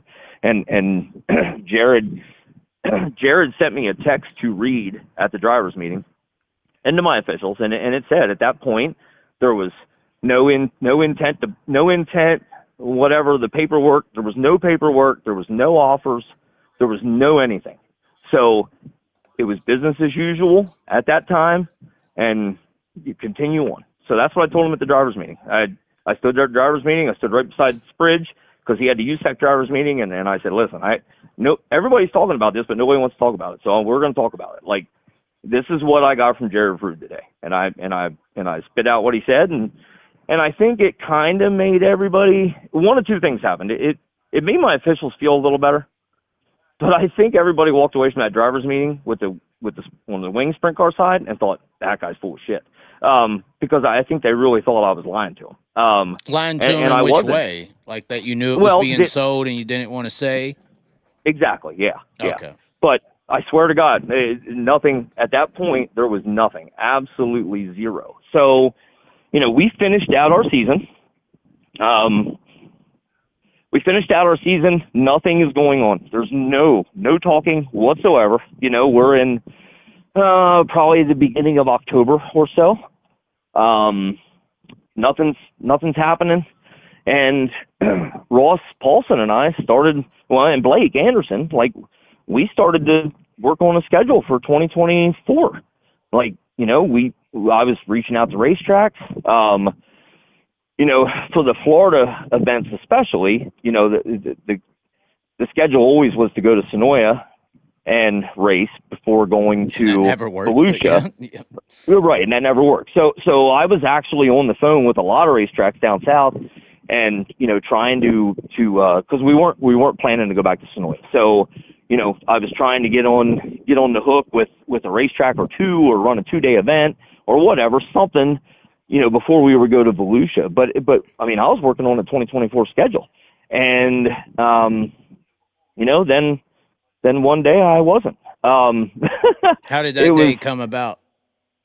So Jared called me, and Jared was like, "Hey, so you're my series director. I gotta tell you first. I'm gonna reach out to all of our staff, but there is a letter of intent here. An offer has been made. We're accepting the offer. It's in legals. We're going to be acquired by High Limit." And I was like, okay. So that's kind of how it was. I mean, it was, of course it was kind of a somber phone call, because not that there's a million people in the same situation as me, but I never made it anywhere with money. I always made it with confidence and determination, and I felt like through my racing career I did that. Then as an official, it wasn't even my goal to become an official. But once I became an official and once I became part of the All-Stars, it's like, all right, I was already on the Sprint Car Council, so I was involved with that. And it was kind of my goal, like, okay, how far am I going to be able to take this, And series director deal went extremely well. And I was excited. Like, I hadn't done a full season as series director yet, because when we went to Florida in 2023, there was no series director yet. And, it was just one of those things where I wanted it to continue. I wanted to, run the series, because I really felt like we had a great year in 2023. Did anybody acknowledge that? Tony or anybody Jared, say you did a good job? Or yeah, so that was interesting. That phone call that we had that day, Jared, of course I was pretty dejected, and Jared's like, hey, I'm not blowing smoke up your ass. Like, you did a great job. Like, we've had this series now for 9 years. Every year there seems to be issues where people can't get things resolved. Whether they go and talk to the series director and they don't get the answer they want, or, they're just pissed off about something. Every year Tony would get, 5, 6, 7, 8, a dozen phone calls every season. And then, of course, Tony would have to step in and kind of calm the waters and make everybody happy. And he goes, just to let you know how good of a job you did. He said, do you know how many calls Tony got this year? And I said, nah, no clue. And he goes, 0. And I'm like, really? And he's like, you did a great job. Like, seriously, you did an amazing job. And so, it made me feel good. Obviously, it made me feel good, but it wasn't changing the fact that my series was not going to be my series anymore. Was this before or after a banquet? I guess. This was before. Before. How did the banquet go? This had to be interesting. The banquet went good. The banquet, honestly, it was for a bunch of big, tough race car drivers. There was a lot of emotional people there. The All-Stars obviously have been around for a very long time. A ton of history there. We honored a bunch of past champions there. There were, I don't know how many, 300-400 people there. It was emotional. I mean, it was guys would get up on up to accept their stuff and tear up, and it was honestly, it was a big thing. I mean, it was an emotional thing. And then, it's funny, Tyler Courtney got up there to accept his thing, and then my little speech to the crowd was after his, and Tyler got up there and he couldn't talk. I mean, he was that emotional. He basically just said thank you and walked off the stage. I mean, and then I followed him, which was really hard. And then Tony followed me. So, I got emotional during my little speech, and I moved to the right of Tony. I'm standing off kind of the edge of the stage, and Tony went up and talked, and he did his whole thing. And at the end of the speech, he said, let me tell you something about this guy. And he pointed at me. He goes, if I would have known this guy 9 years ago, he would have been the only series director I ever would have had. Like, for coming into this new and all the pressure that's on it and not having the experience, he did an amazing job. Like, I'm so proud of him. He's like, I don't know what it takes to be a series director, but whatever it is, he's got it. And it was just something that, in front of a room of 3, 4, however many 100 people that were there, and people stood up and clapped, and it just felt good. I mean, I felt like that I had accomplished something, honestly that I didn't really expect. And, just going in there my first year as series director, if I could get through the races smooth without any issues, it was a win. But I feel like throughout the season, whenever there was something that needed addressed, I addressed it immediately. Whenever there was, a rule in question, whenever there was a jump starting question, when there was anything in question, I would go address it immediately. Like, it was very transparent. We were very, very transparent, and we had a great season. I mean, my staff, everybody I had under me, I mean, we had such a great time. So many good people worked for that deal. I mean, it was cool, but it was also coming to an end. And then, it's kind of a strange thing. We always had our all-star dinner as a family, as an all-star family. We always had our all-star dinner there, and we called it the Last Supper. We go to that at a restaurant, and we sit there and eat, and as soon as we left that, my wife and I go to the high limit, the introduction party or the whatever you wanted to call it, the first ever. Or whatever. Yeah, the launch. Yeah. We go to that. So that that was really weird too, because you're with all these people that you'd spent the last, 2 seasons with and went through all this stuff with and basically lived with for, the last 2 years, and you leave there and you go over and into, into this other room where it's somber to happy and everybody's excited and everybody's gleeful, and all this, that, and the other. That would be my next question. Was there any plan to All-Stars intent? They're acquiring All-Stars. Was there any plan to acquire All-Star officials such as yourself to fill positions? Was this in the discussion period at this point or no? So at that point, I was hired. And did you know that before the banquet, after the banquet? I mean, when I did. I knew that. Go ahead. Yeah, I knew that at the banquet. Let me see. It probably started. Discussions probably started at World Finals or just after World Finals. I went to World Finals, didn't have any clue what I was going to do the following year. Talked to a couple drivers. Didn't really bother Brad too much because Brad was trying to win a championship there. And, talked to a couple guys and they're like, hey, you're good. Like, we heard they're going to offer you a job. I'm going to offer you a job. And I was like, okay. So went home from World Finals. A week or two had gone by, and then Mike called me and we talked. He didn't hire me. We talked, about me taking the tech director role. And, and also hiring my wife Mike as well. Hess at this point, because Mike Hess. He had helped high limit it. What was it, the Lernerville race, and then he got let go or something happened with the Outlaws, and he had joined them at that point already. I can't remember it word for word, but something around. Yep. Yeah, exactly. Yep, that's what happened. He called me. We talked. He talked to me about myself and my wife coming on board, and that was perfect for me, because my wife was employed by the All-Stars as well, and it's nice to be able to do it together.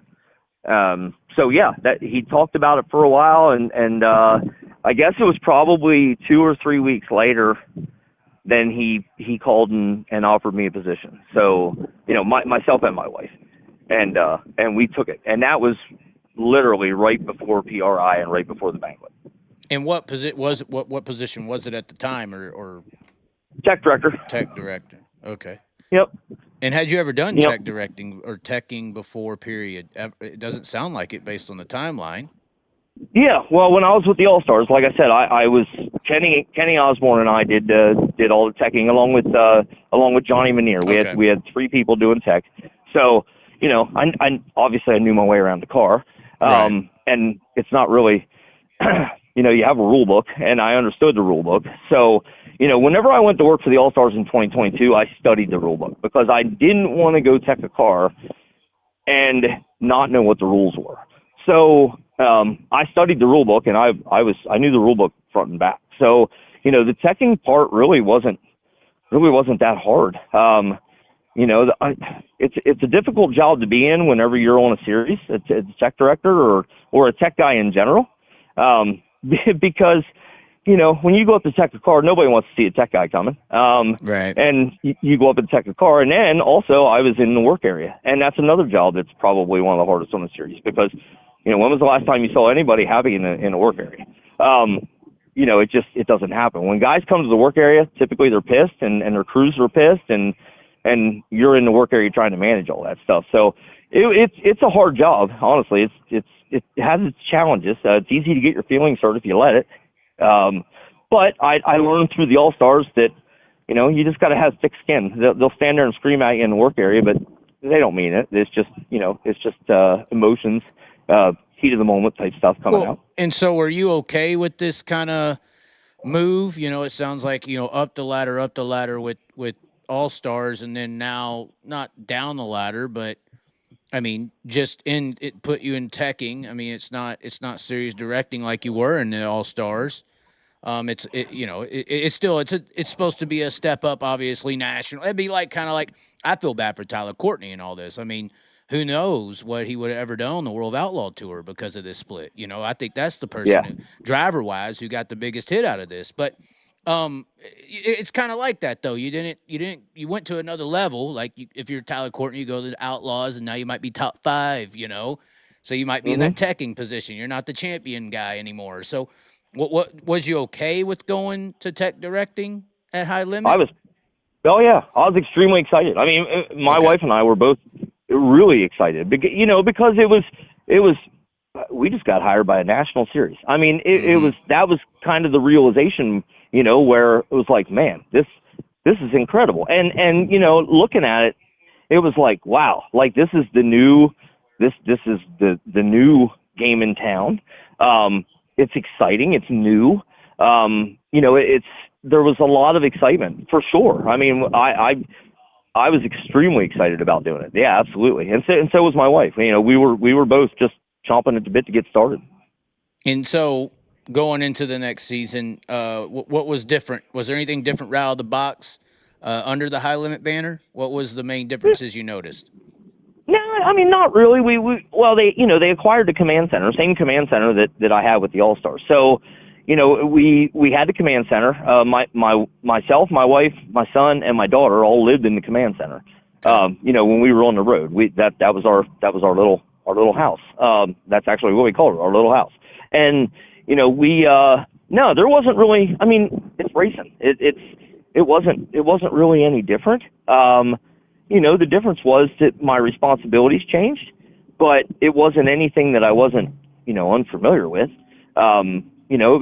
It was just okay. We're doing this, and it don't matter. Honestly, it didn't really matter what I was doing. It's kind of been this way my entire life. Like, we're gonna do it the best we can, and that's that was our goal. That's what we set out to do. Do your job the best you can do it, and that was it. It was weird. The only weird part about it was personnel, because we went from the All-Stars where we were kind of one big family to going into High Limit where, at the most, Mike and I, besides a phone call or two, we had talked to each other face to face maybe for a total of 5 minutes prior to him hiring me, face to face conversation.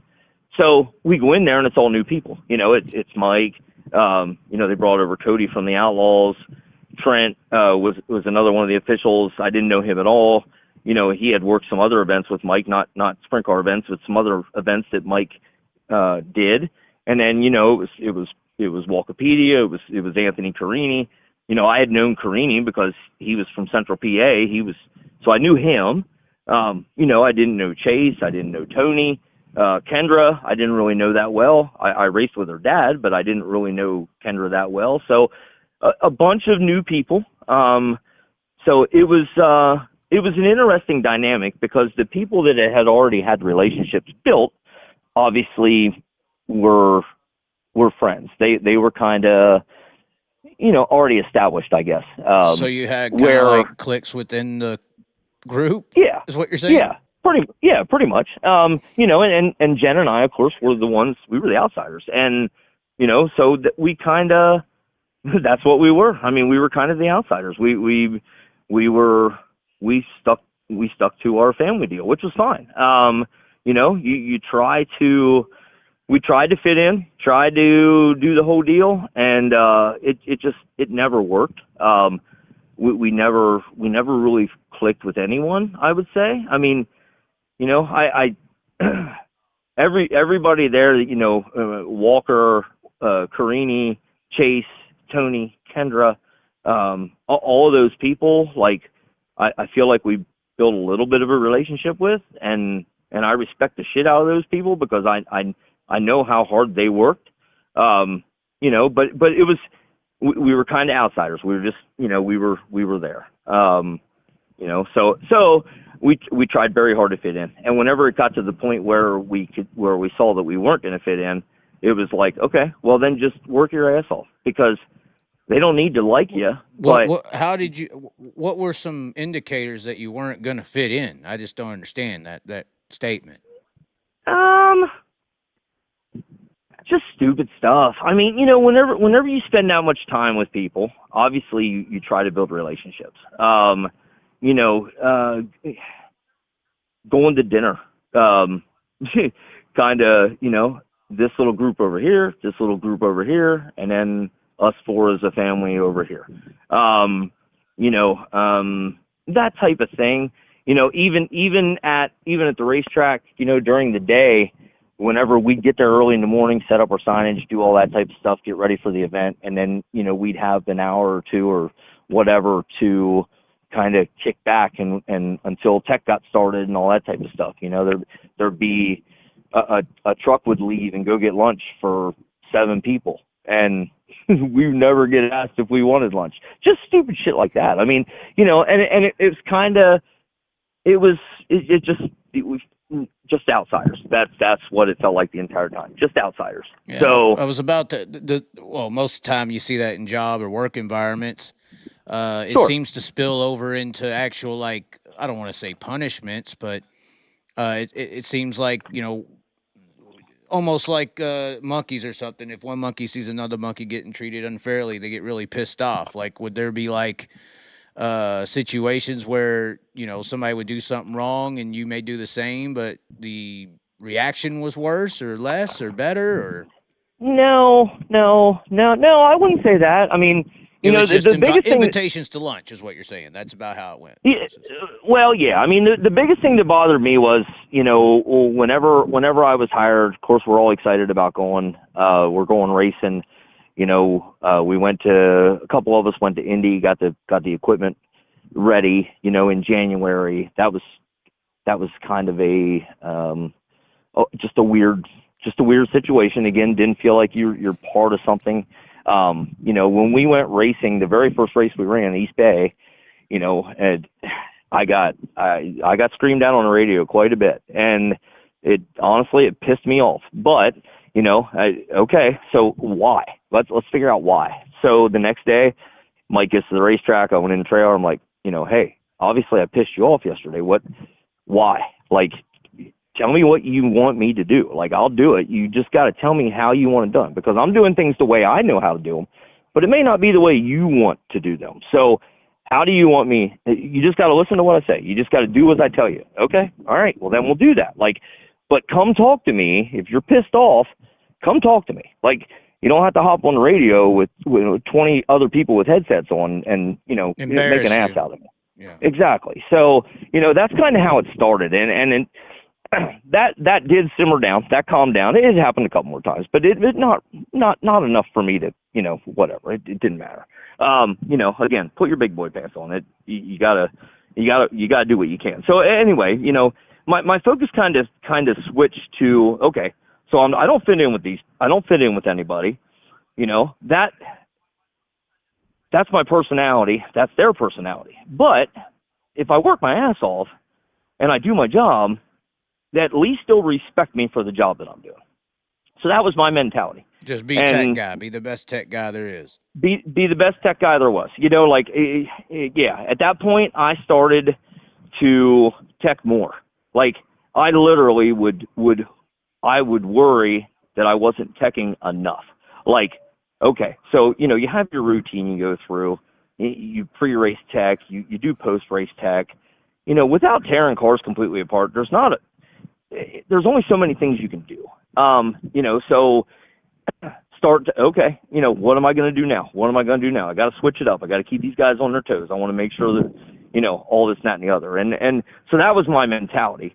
And in all honesty, that probably was not a good mentality to have, in hindsight, but it is what it is. I mean, when it all comes down to it, Mike was oil, I was water, and we were never, ever, ever going to mix. Now, what do you mean? Why would you say hindsight? Was there something that you would find as a tech person, or what was you? Well, so, everybody pretty much, saw the tweets that I put out there over the winter. There was some stuff that I didn't agree with. And as time went on and I became more and more frustrated in the job when I was still there, I quit being so passive about it. It was, hey, I found this. What are we going to do? Tell them not to bring it back. Yeah, I heard a rumor about you and some weight in a car. You don't have to name names, but what was that about? Okay, so we went to, it was early in the season. I think it was at Golden Isles. Went to Golden Isles. We have a rule. Everybody has a rule, no weight in front of the front axle. I'm checking cars. I'm checking for weight. I found weight on a car. probably three cars. 3 cars. About 3 cars. It was sneaky. So I found weight. Were they doing the sneaky stuff that Cody Jacobs special? No, I'm just playing. No, I mean, they were behind the tubes. If you didn't feel for them, you didn't know they were there. If you weren't looking, so I feeling around and I felt weight on a couple cars, and I found this weight. Told them that we couldn't run the weight. So this was pre-race tech. Pre-race, yep, pre-race. Go to the command center. Said to Mike, hey, are we allowing weight on the front of these cars? No, absolutely not. Okay, so back out. Hey, we're not allowing weight. You got to take it off. Okay, no problem. Take the weight off. We go, I don't know, 3-4 races later. I'm doing pre-race tech. I find a car with weight on the front of it. Hey, you're not allowed to run this. Oh, yeah, I am. Mike told me I could. Well, what do you mean Mike told you could? But Mike told me I could pull weight on. Okay, so I go to Mike. Hey, are we allowing weight? Well, so we found a car with lead in the front bumper. So instead of, we made the guys take their weight off, but now they're filling their front bumpers with lead. So that's a safety issue. So we're gonna allow them to bolt the weight on. And I'm like, okay. Did we announce this? Does everybody know? No. And at that point, frustration sets in because it's like, wait a minute. If you're gonna allow one guy to do it, you got to tell everybody. Right. Like, I don't care if we're bolting weight on or not. I don't give 2 shits. If you want to bolt weight on, bolt weight on. Like, but if it's in the rules that you can't bolt weight on, you can't bolt weight on. And if you're going to allow it, you have to allow it for everybody. You got to announce it. And it wasn't announced. So that was frustrating. That was one instance, yes. And like I said, as time went on and I got more and more frustrated with this whole process, I kept asking why. And I feel like every time I asked why, it was another nail in my coffin. And but it just wasn't it wasn't what I had imagined it being. Let's put it that way. Well, and then obviously some of your tweets was talking about some other stuff. What was those other things? Just quick reference. Something about crank triggers and this and that, or what was the deal there? So, and the response is that they build them that way or something, right? Or what's going on there? Yeah. Explain, please. So High Limit and the Outlaws have a rule that you're only allowed one crank trigger. So you're allowed one crank trigger. That's what the rule is. It's black and white. It's in the rule books. Anybody can go Google it and read the rule. We were at a racetrack. I found 2 crank triggers on one of the engines that I was just looking at, and I went again. Go and ask about it, and well, yeah, that's fine. And I'm like, but we're only allowed one.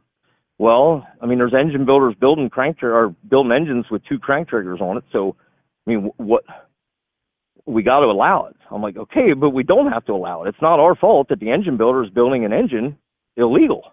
Like, that's their problem. That's not our problem. Are they illegal though? Is that what is this? Is it 2 crank trigger system illegal, or is it okay, or what is it? Is it like a gray? I mean, what's the situation here? There's no gray. There's no gray about it. It's one crank trigger. You're allowed one crank trigger. There's some engines that don't even have a crank trigger, so right.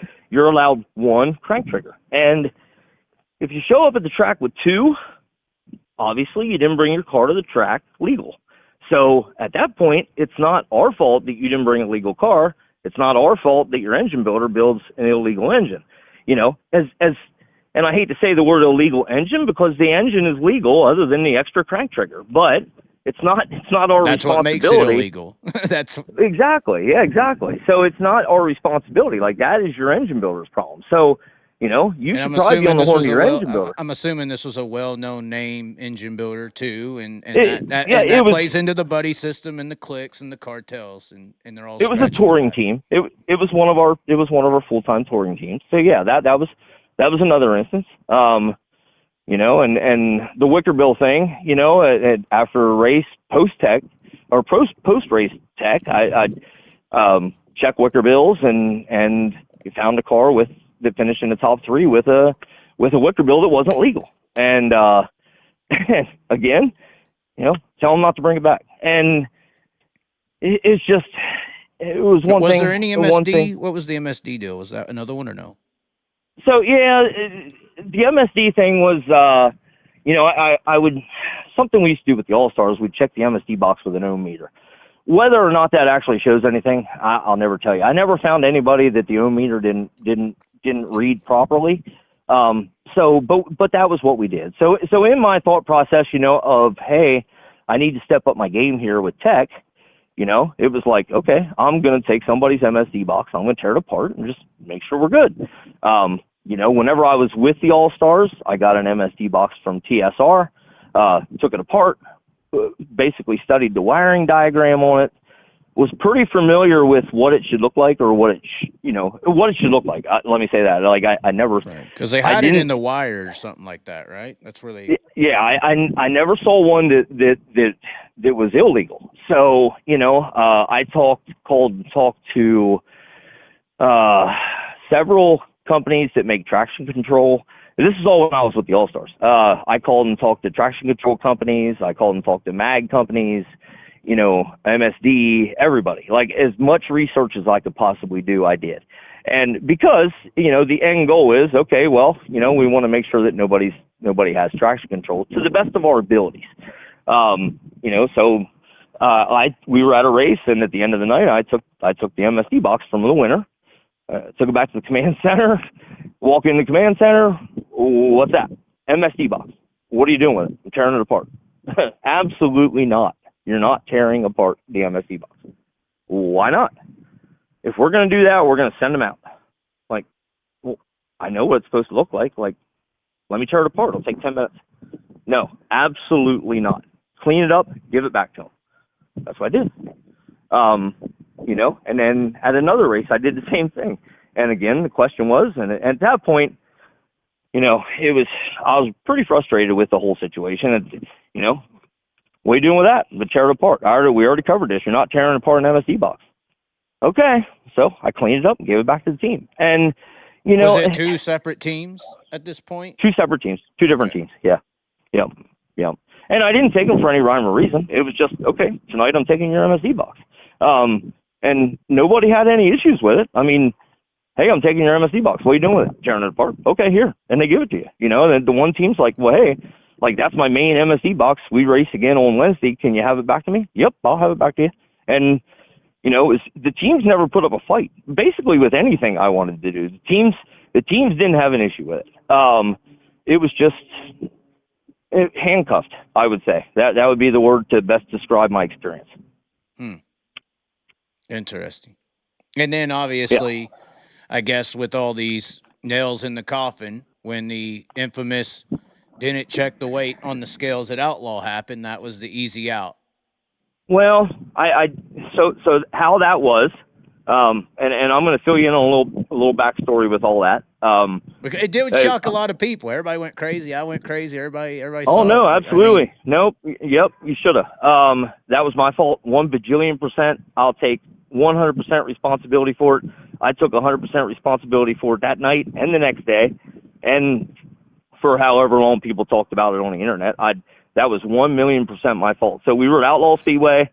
One thing that High Limit does is moves their scales after qualifying. So, qualifying, the scales were outside. After qualifying is over, we move the scales in closer to victory lane.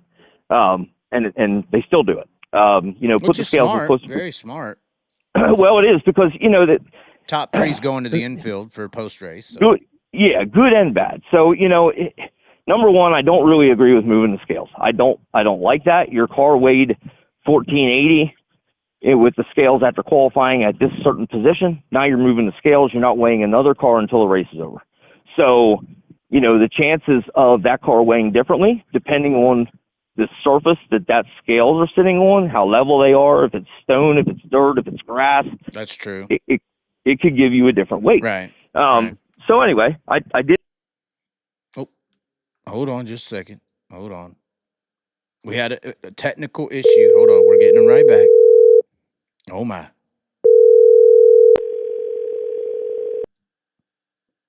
Sorry about that. No, it's okay. Sometimes it's a 2-hour talk limit. Yes, you got me? Go ahead. Yeah. So scales in the infield. Anyway, sorry about that. No problem. So the scales were moved to the infield. No big deal. So the victory lane at Outlaw Speedway is not in the infield. We're on the track. Victory lane is between the catch fence and the grandstands, like on the fan side of the catch fence. Like the fans literally can reach out and touch the car. So we moved the scales to the infield, not a problem. The race goes 30 laps nonstop. The work area that night was in the middle of the backstretch outside of the racetrack. So the race is over. It's my job to get to the scales as fast as I possibly can. Obviously Brad won that night. The one thing that High Limit is very big on is getting cars to victory lane as fast as humanly possible, because, you see it at a lot of racetracks whenever the winner crosses the scales, it takes a while to get to victory lane. So they get there, right. half the grandstands has left. Like Mm-hmm. the mood in the facility has died. Right. So that's why I think it's good, but I hear what you're saying. Right. So, the race went 30 laps nonstop. It's over with. I'm on my four-wheeler at the entrance to the racetrack on the middle of the backstretch, and there's cars everywhere. Because it went 30 laps nonstop, they're all around the racetrack. So and it's very dusty. You can barely see at that place. I've raced at that very racetrack. I literally came off a turn 2 in the middle of the pack, and I was following a guy, and then they disappeared. I didn't know where they went. I was like, what am I doing here? It's a very dusty racetrack. So, well, then you're familiar with the culvert that's on the inside of the backstretch. And I'm familiar with the 20-foot drop-off in 3 and 4. That's why I was like, okay, I'm going wide open in the 3. I don't know where the cars just went. What am I doing here? That's what I feel in the moment. Yeah. So the checker flag's out. I'm waiting to get a spot to get to the infield. Finally it comes. I rip across the infield. When I get to the scales, the top 3 are already sitting there. We have the scales coned off, so they can't go on the scales without me being there, because I got to turn them on before I get a car on the scale. So rush. I mean, I'm in a massive rush. Turn on the scales, move the cones out of the way, pull Brad up on the scales. We pulled him too far, so we had to push him back. I grabbed my wing tool, checked the wing. I started around the car to go to the scales, and Brad's like, "Hey, how in the hell do you get to victory lane?" And I'm like, okay, whenever you pull off the scales, do a 180, go out across turn 4. When you get to the Ute tire, turn left. You'll go in between the grandstands and the catch fence. He's like, okay, let's go. Hurry up. So your train of thought immediately switched to completing that task. Hurry up. And what I did was, when I was standing at the cockpit, and whenever I got done with that conversation, I stepped back and told him to go. And I never went to the scales. It completely slipped my mind. And that is the honest to God 1 bajillion% truth. And whenever he got off the scales and turned and started to go up across the racetrack, my next car was on the scales, and in my mind I went, son of a bitch, I didn't weigh him. But okay, so I didn't weigh him. What can I do at this point? He's heading victory lane. I weighed the next car, which I think was Courtney. He was 120 over. I weighed Zeb, who finished 3rd. He was 140 over. So, okay. So I go to victory lane, tell everybody what I'm doing for tech, go start tearing down shit, go back to the trailer, get back to the trailer, and Mike comes in the trailer, and he's like, hey, man, there's a shit storm on the internet. And I'm like, why? And he's like, you didn't weigh Brad. And I'm like, I didn't. And he's like, oh, it's bad. And I'm like, okay. So I went to Brad. Well, first off, I apologized to Mike. Went to Brad, apologized to him, told him what happened. He was fine. I mean, So you didn't get no ass ripping. You just didn't get an ass ripping. So continued to do our deal. At the end of the night, we were all packed up, ready to leave. Mike and Brad were standing there having a conversation. I went over and interrupted them, apologized both to them again, or to them both again. And Brad's like, listen, it's not a big deal to us. We can't let it happen again. We're under too big of a microscope. People are watching every move we make. And I'm like, it will not happen again. I swear to God it won't. Like, I apologize. I'm so sorry. And, that night when I left the track, I can't remember who it was that called me. And they're like, don't get on the internet. And I'm like, okay. Because we were going to Utica, Rome. I think we had a 2.5, 3 hour drive. Don't get on the internet. I'm like, okay. And I had felt like shit about it, And then the next morning, I had everybody texting me, calling me, some people from the racing media had reached out to me and I never, I never once veered away from accepting full responsibility for it. I made a mistake. It was that simple. Like the only thing that probably helped in my eyes and in everybody else's eyes was it was a 30-lap race and went nonstop. There was basically no tire wear. Tyler Courtney ended that race with like 14 gallons of fuel in his tank. So the cars, there's no possible way Brad was light. He was, and in all honesty, when Brad crosses the scales, even after qualifying, he's one of the heavier race cars. Well, look how small he is, of course. I mean, yeah. How are you going to beat that? Yeah. So, it was, I went around that day at Utica Rome. I apologized to the race teams. Jennifer Marshall reached out to me. She wanted to know what happened. I told her, everybody was very accepting of my apologies. Everybody understood. I think they appreciated my honesty. And in all honesty, whenever we left Utica Rome, it was over. Like, it was not discussed again. Not one time. Like, it was over. So that wasn't the reason I got shit canned, but I'm sure that it was probably a nail. It was up till that point, I would say that I was doing my job without any mistakes. And at that point it was a crack in the armor. And it probably aided. I'm sure it aided to the decision. But yeah, so that's the story on the scales. How long after that was it until the decision was made? What led up to the decision? I don't know what led up to it. I don't have a clue. I was totally blindsided. It was June. Well, it was right after Eagle, whenever we ran Eagle. So that would have been, I don't know, June 10th, 11th, 12th, 13th, somewhere in that Just a couple weeks after that, I believe. Yeah, well, that was in May that we were in New York. So, yeah, it was probably a month. Okay. And there was nothing that went wrong from that instance up until then. You're saying blindsided. Nothing. Absolutely nothing. There was not one thing. And I made sure of it. I mean, at that point, I was like, all right, you can't make mistakes. You got to stay focused. You got to do your job to the best of your ability, and that's what I did. So there was absolutely nothing up to that point, of being let go. And at that point, had you also already lost the luster to dig deep in the teching departments, or were you still trying to catch these guys, as you said earlier? Oh, no. I was still trying to catch them. I mean, yeah, but that was my job. Regardless of how big of a handcuff it was on me, it was my job to tech race cars. And, it was my job to do the work area and do it the best that I could. So it wasn't... You didn't get conditioned to act a certain or not? Okay. No, definitely not. No, I mean, at Eagle in the last race I worked in pre-race inspection, I found the wicker bill that was too big, and I made them take it off. I made them change it. I went back and checked. I was doing everything I was to do.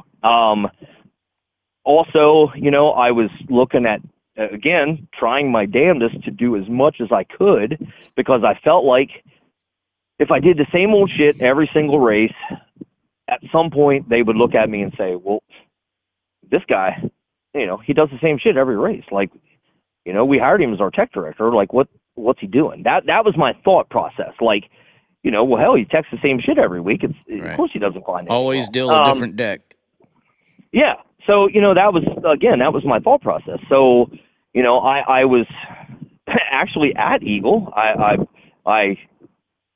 thought of this tool that I wanted to make to check the thickness on the wings, on the center section of the wings. And in the break in between, because we had off, I think, 2 weeks after Eagle, I was planning to get one of these things made. I was constantly looking, like it, even with, your two-way radio or your radio discussion. I was talking to companies about how I could monitor that. For $100, I could basically listen and scan radio frequencies to see if there was any additional talking besides on our series radio frequency or the driver frequency. So I was all about it. I mean, I was all about doing everything I could to find anything I could, not because I was trying to find someone cheating, just because I felt like that was my job responsibility. You were trying to police the situation correctly to the best of the ability. To the best of my ability, sure. I mean, if Well, you're it sounds hired like as tech those two director, inventions you just had there would settle a lot of arguments that we or discussions we've had in the last couple of months. and it's easy. I mean, that tool that I was going to get made was going to cost me $150. The device I was gonna purchase to monitor radio frequencies was $100. So for $250, I could have done more, but Why don't we see that? Why don't we see these things? Why do you think that is, that we don't see those types of innovations on either side, even to now? I don't know. I honestly don't have any idea. I mean, it's easy. It's not hard. I just watched the race at Port Royal on, I think it was Saturday. Where I had the fish finder? No, I'm just playing. No, not that one. I've been down that road too. This past Saturday, I think, let me see, I think Chase Dietz won. After the feature, he rolled up on the scales, and there was the tech guy with a gauge and checked the thickness of his center section. And it was like, okay, yeah, that took 10 seconds. Like, it's that simple, like, it's not hard. It's not hard. It's just the willingness to do it. The desire to do it, I guess is what I should say. And here's my standpoint on it. If you have a rule book, it's not hard. You have a rule book. It's black and white. It's out there for everybody to see. You can download it right now and print it out on your printer. All the race teams have the ability to do the same thing. Them race teams know that rule book just as good, if not better than you do. So when they come to the track and if they got something questionable, they know it's questionable. It's your job to enforce that rule book, that black and white rule book. Okay, it's not. There's no room for gray. Well, it's not a suggestion. It's rule books are not made for. They're not suggested. Here's the rules. These are the rules that we set for you to follow. If you don't have the ability or the desire to enforce your rule book, then light that son of a bitch on fire and let them come whatever they want to. Yeah. Like if you're not gonna police your own rule book, what are you doing? Like. Yeah. And I'm not saying like that they desire to. It doesn't seem like nobody's really desiring to do that. And again, I'm not saying that is the case with any particular series or any particular racetrack, but that's in general. I don't care if it's a national 410 sprint car series, a late model series, or a street stock series at a local racetrack. Like if you're not going to enforce your rule book, don't bother. Don't have one. Like it's a waste. It's make-believe fairness. It is. But we're in this. The problem is now we do have two competitive series. I don't think we'll ever see a day where the 2 or the 57 or the 49 or any of these marquee names that bring fans to the track get slapped like that. You slap the 2 or somebody on the Outlaws, they go high limit. You just destroyed the series. It's a business decisions happening in the tech area is what I keep saying. I can tell you this, and I'm not. This is just from my experience. I don't know Brad Sweet personally at all. Like Brad Sweet and I have not had personal conversations ever about anything. Like I was an official, he was a race car driver, and that's kind of where the separation was. But I know at least 5 or 6 times. When I would go to tech Brad's car, Brad told me to my face, I need you to tech my car twice as hard as you tech anyone else's.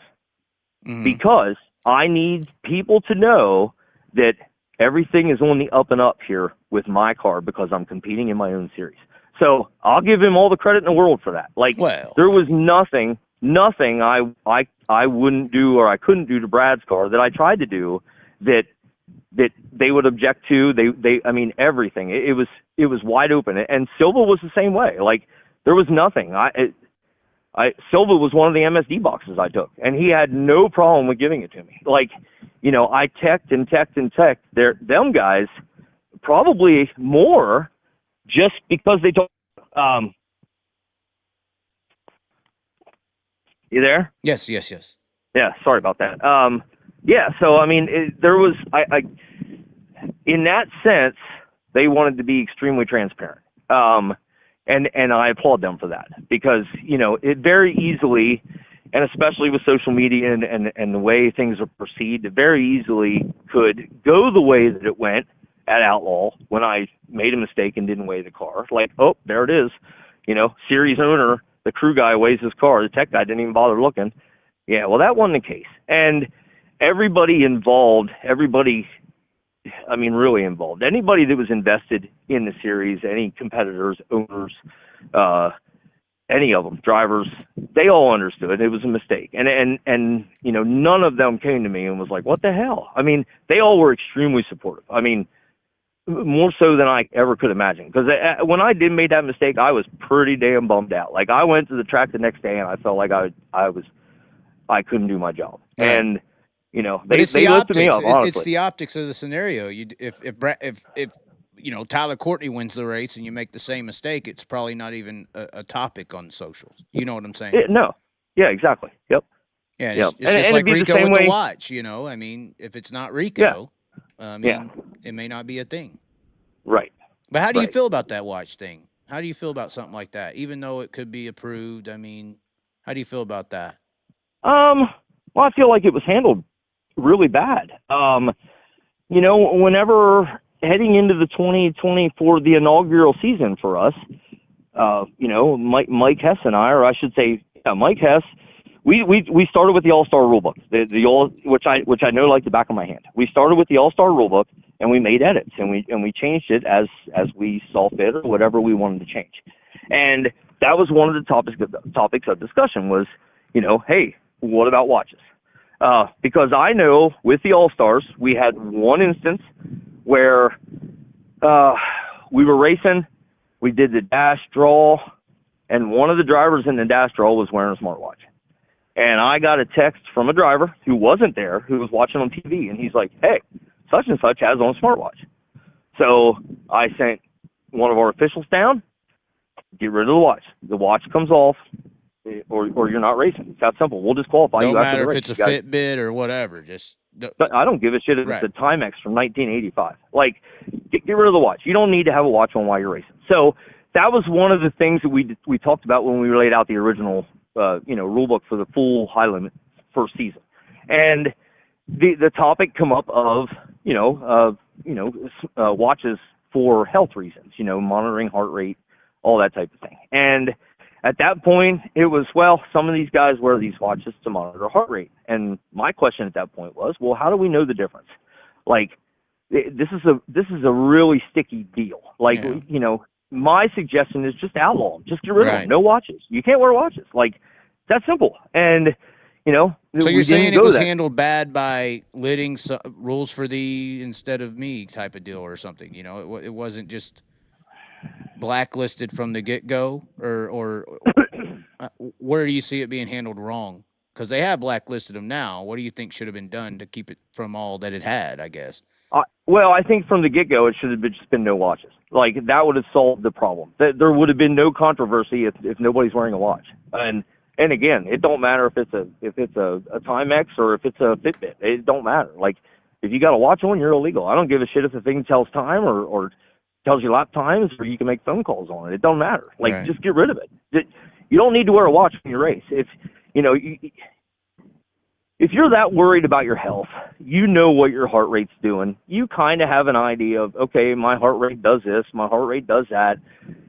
You don't need to wear a watch for the 7 minutes you're driving a sprint car. You know what I'm saying?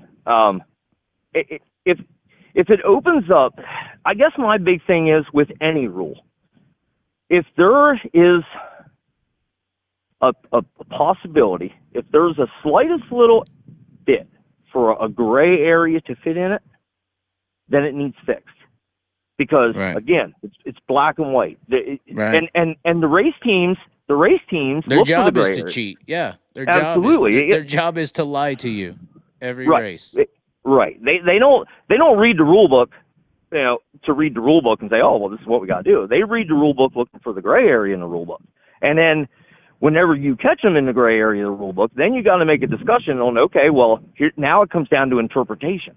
So who's right and who's wrong? Well, the official will always be right, because the very last line in any rule book is it's to the official has the right to interpret the rule and deem whether something is legal or not.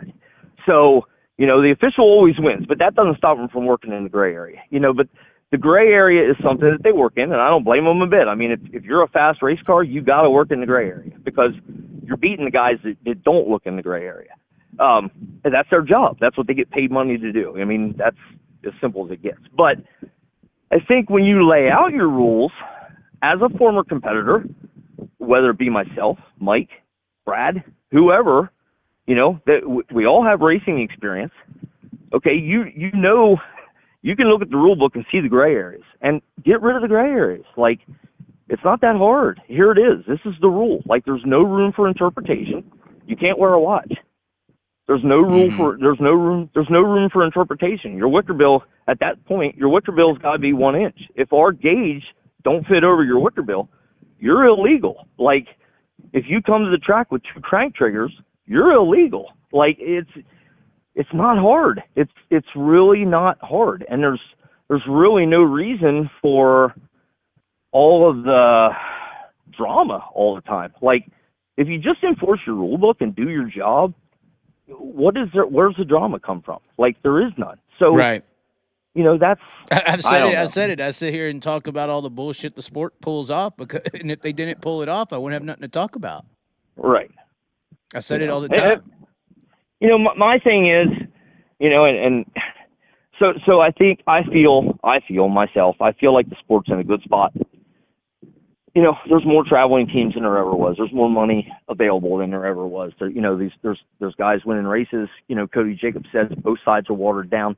Okay, well, if both sides are watered down, that gives a guy more opportunity to make more money than it's not watered down. So, you're giving more money to more teams that may not otherwise have the opportunity to make that kind of money. And the other benefit is you're getting more 410 action in broader parts of the country. It used to be if the Outlaws went to PA and they weren't in the Midwest, I mean, you only had Knoxville and Houston to really watch 410-wise, where now it's kind of like the series are swapping between the Midwest and the PA area, and it's kind of broadening 410 racing more on a consistent basis to different regions as well, more consistently, I would say. So it's increasing the 410 fan base, I think. Absolutely. It's more in the public eye. It's more available. It's everything that's going on, to me, is a benefit as far as all that stuff goes. Like, the 2 series. I'm not a World of Outlaw hater. I'm not a high limit hater. I think they both can survive. There's no doubt in my mind that they both can't survive. I think it's good for the sport. As far as what they're trying to achieve. But here's the problem though is high limits making some big trip ups, and you're only going to stay competitive with the Outlaws if you stay more or just as consistent as the Outlaws. There ain't a lot of BS rules and flag and laps not being counted, and the race director can't see the track. It seems like the Outlaws maybe vet their facilities or whoever's in control of that. You was talking about safety, and we got to make sure XYZ's covered. There's been a lot of faults, I think, in the high limit operational standpoint, and it's making them look subpar compared to the Outlaws in just operationals. Right. No. And I agree with you on that aspect. Here's my thing. If you hear the word passionate all the time, everybody says passionate. Everybody's passionate. If you're involved with a sprint car team, whether you're a crew guy, a driver, an owner, a sponsor, a fan, everybody's passionate. The most passionate guy is the damn tire guy. You see the hell he goes through every day? I mean, hell, that's the most passionate person there ever was. Right. Quit using the word passionate. Everybody's passionate. So just throw that word out.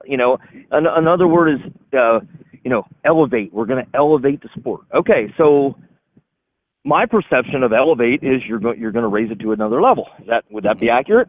Yeah, but that has to include all levels, teching, all of it. Well, that's what I was just going to say. That when you're going to elevate the sport, you need to elevate it. It just isn't paying more to win, or it's not about a franchise or a charter or whatever. It's elevating everything. It's elevating your tech. It's elevating your procedures. It's elevating your ability to run a program. Exactly. I mean, there's a ton of eyes on sprint car racing now, thanks to all the streaming services, and everybody, both series are under a constant microscope. So in order to elevate it, you better have your shit together, and you better be able to run a program without controversy. Like, it's not that hard. You should be able to run a program without controversy. And then, a big thing here, last year before was, oh, well, they're so efficient. They're so efficient. Dude, you got 30 cars, one division show, and you run it in 2 hours. What? Congratulations. Who cares? If you can't run a 2-division show or a 1-division show, if you can't run a 1-division show with 30 cars in 2 hours, you have no business running a show. So quit it. Well, you're talking about what, 2.5-minute heat races, 7-minute main event. Right. Maybe a 1.5-minute dash and a 4-minute B. We're talking about a half hour of actual on-track action. Right. Exactly. And 1-division shows, there shouldn't be a 1-division show. Have a 2-division show, but control it. If you're going to go race in Illinois, and you are going to have your 410s there and bring in your whatever, B mods, whatever races in Illinois, whatever the popular division is, make it an invitation race, bring in 24 of them, have them hot lap, have them timed hot laps, have them maybe run heat races, but instead of having a half an hour downtime after qualifying and having another half an hour downtime after heat races, instead of and 15 minutes before the feature, or 10 minutes, whatever. What you're saying right now, it just makes me laugh. I had a caller always call in and bitch and say the High Limit Series is the national farming tour because there's tractors out there for an hour and a half. It's a national farming session, Yeah. But I hear what you're saying. Fill that time with a second division. That's fill it with racing. Right. People come to the races to watch races. And they're paying $50 to get into your race. Seriously, you want to watch them run 4 sets of hot laps. You want to watch them run 3 heat races on a slimy ass racetrack, and then a John Deere for 45 minutes. But don't worry, or the heat races were the bottom was slimy in the heat races. But don't worry, it's going to be great for the feature. Okay, well I paid $50 to come in and watch slimy follow the leader heat races, and now the feature is going to be good. Okay, great. I sat here for 2.5 hours. I paid you $50, and I saw that guy out there make 30 laps. Like, to me, it's just I don't know. It's just not. I don't know. It could be better. It could be better, and it should be better. I think the Outlaws do very well in that department. Honestly, I think they do. You see a lot more 2-division shows with the Outlaws as well. Well, so that's one thing I learned as the All-Star Series director. We would have 1-division shows sometimes, and honestly, they felt like you were dragging the night out so bad because you had so much downtime. So we could go somewhere and run a 2-division show in the exact same amount of time that we ran a 1-division show. Instead of all that downtime, we had race cars on the racetrack the entire time. But in order to do that, the racetrack needs to be prepared properly, and you need to maintain that racetrack as the night goes on. Whether it be, after the B-Mod heat races, we're going to go out and we're going to miss the top, or we're going to miss the top and the bottom. And whatever it is, you got to maintain it. You don't have to do a full rework, but you got to maintain the racetrack to make sure that you're good. But that starts with the track being prepared properly at the start of the night. Yeah. And it's just, I don't know. It's just, well, and what track you're dealing with. I mean, look at Outlaw. It's a dust bowl, but you just said they didn't burn any tires on a slick-ish racetrack. You got some tracks that, Huset's, for instance, if it slicks off, get ready. 5 laps, it's a rubber down fest. And there's other Cedar Lake. You can go there and race in the slick for 3 hours straight, though, and it's less than 3 hours away, 4 hours away from Huset's. So it's like you got different players and teams or fields in a way, soils that you're messing with as well. So I guess that would play a factor. But you should also kind of know that, going into what you got. Well, you should know that. I mean, that's part of your job as a series director, and I don't know. I don't know. Yeah, honestly, I don't know how the Outlaws do it. I don't know how High Limit does it.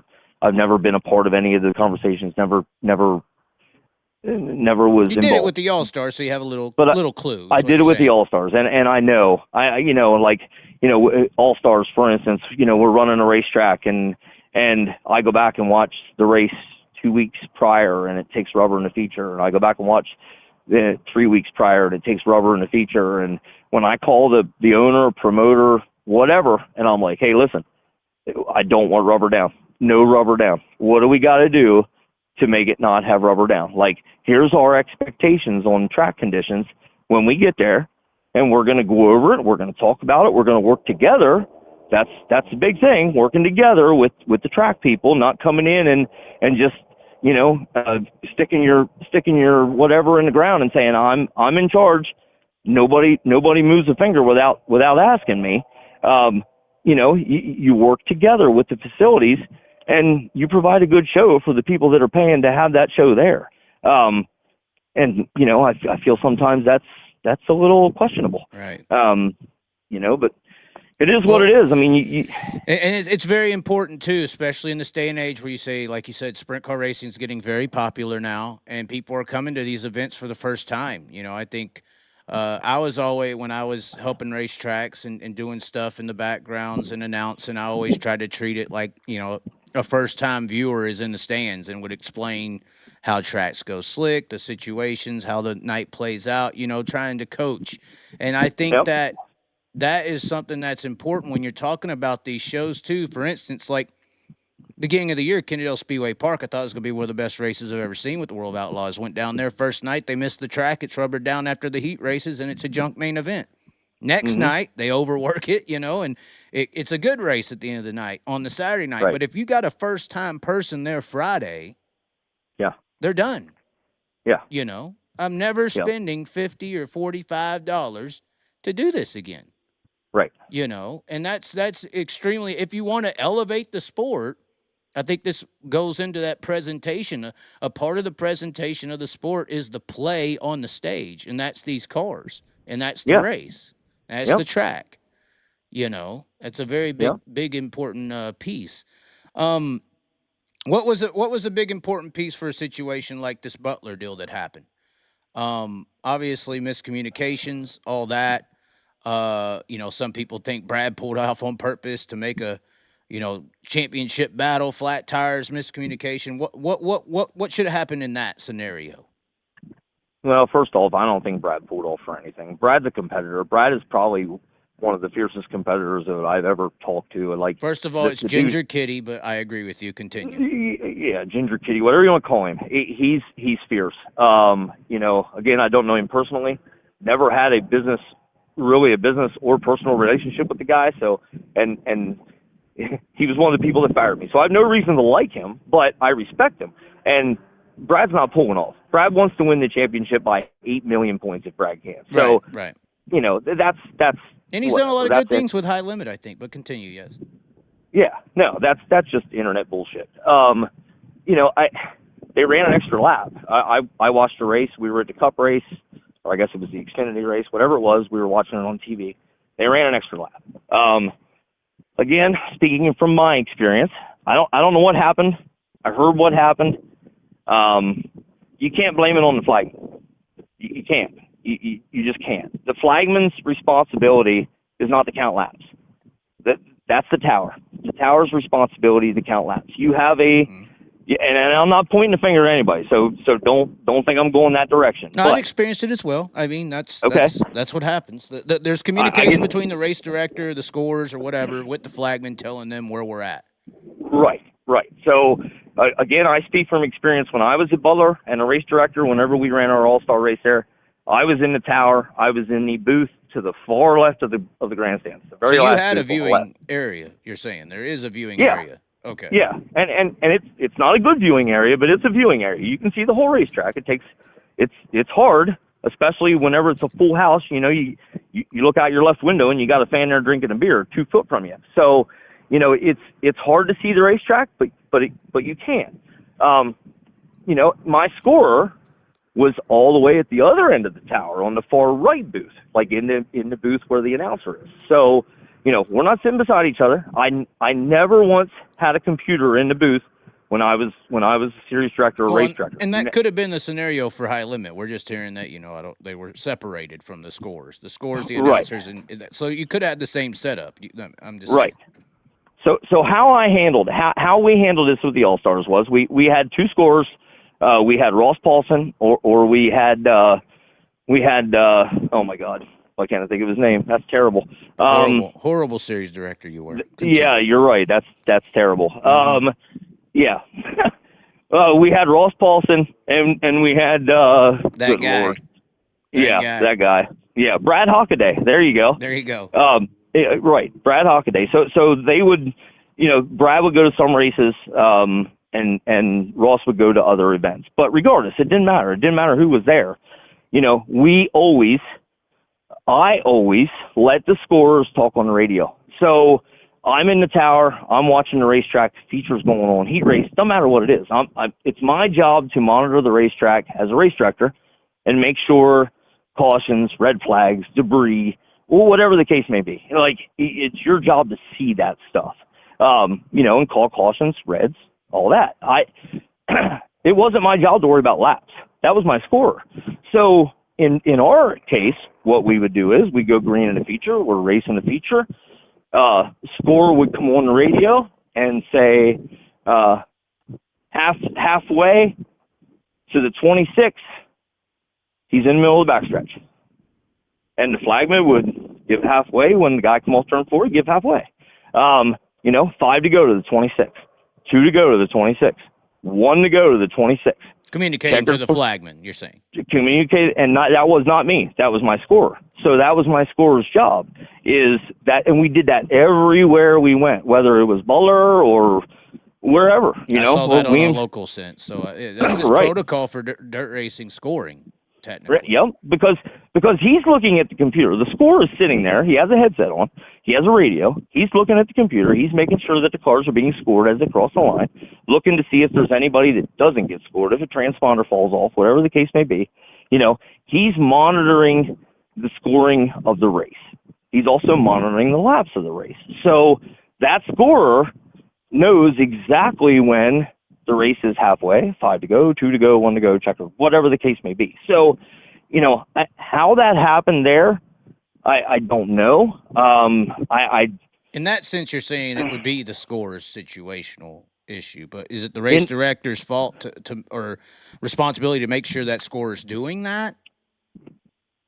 Or should it just be normal? That is what you're saying. As a race director, you're in charge of the race. You're the guy that's in control of all aspects of that race. So what I mean by that is, as a scorer, is it just basic to be doing that? Like, the race director shouldn't have to tell you that's what you should be doing as a scorer.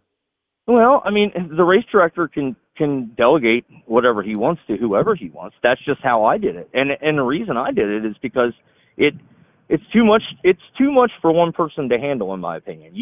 You can't watch the race, count laps, do the whole thing. You can, but if you do, at some point, there's going to be a mistake made.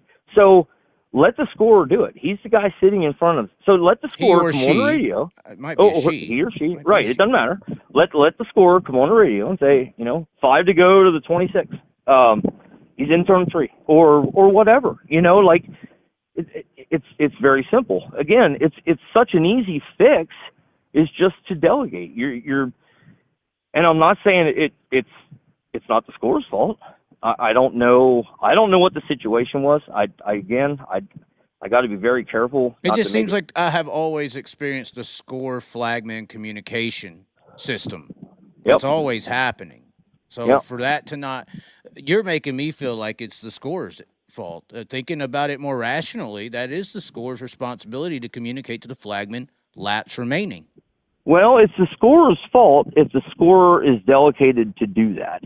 So if the scorer is supposed to get on the radio and tell the flagman the white flag, 26 white flag next lap, right, then it's the scorer's fault if he doesn't. Right. Somebody, and again, to pin it on a flagman, which I don't know if they pinned it on a flagman or not. You can't do that. you can't pin it on the flagman. The flagman's standing above the race cars going by him at 100 mile per hour. He's got dust in his face. He's got rocks hitting him in the face. He's scanning watching the racetrack just like you are. He's got a lot of shit going on. So, and again, every time we went to a track, didn't matter what track it was with the All-Stars, whether that flagman was his first night or he had been there for 30 years, it didn't matter. Like, we would have a conversation with the flagman prior to the event. He'd come in the trailer. We'd talk to him. We'd tell him how exactly we were going to do it.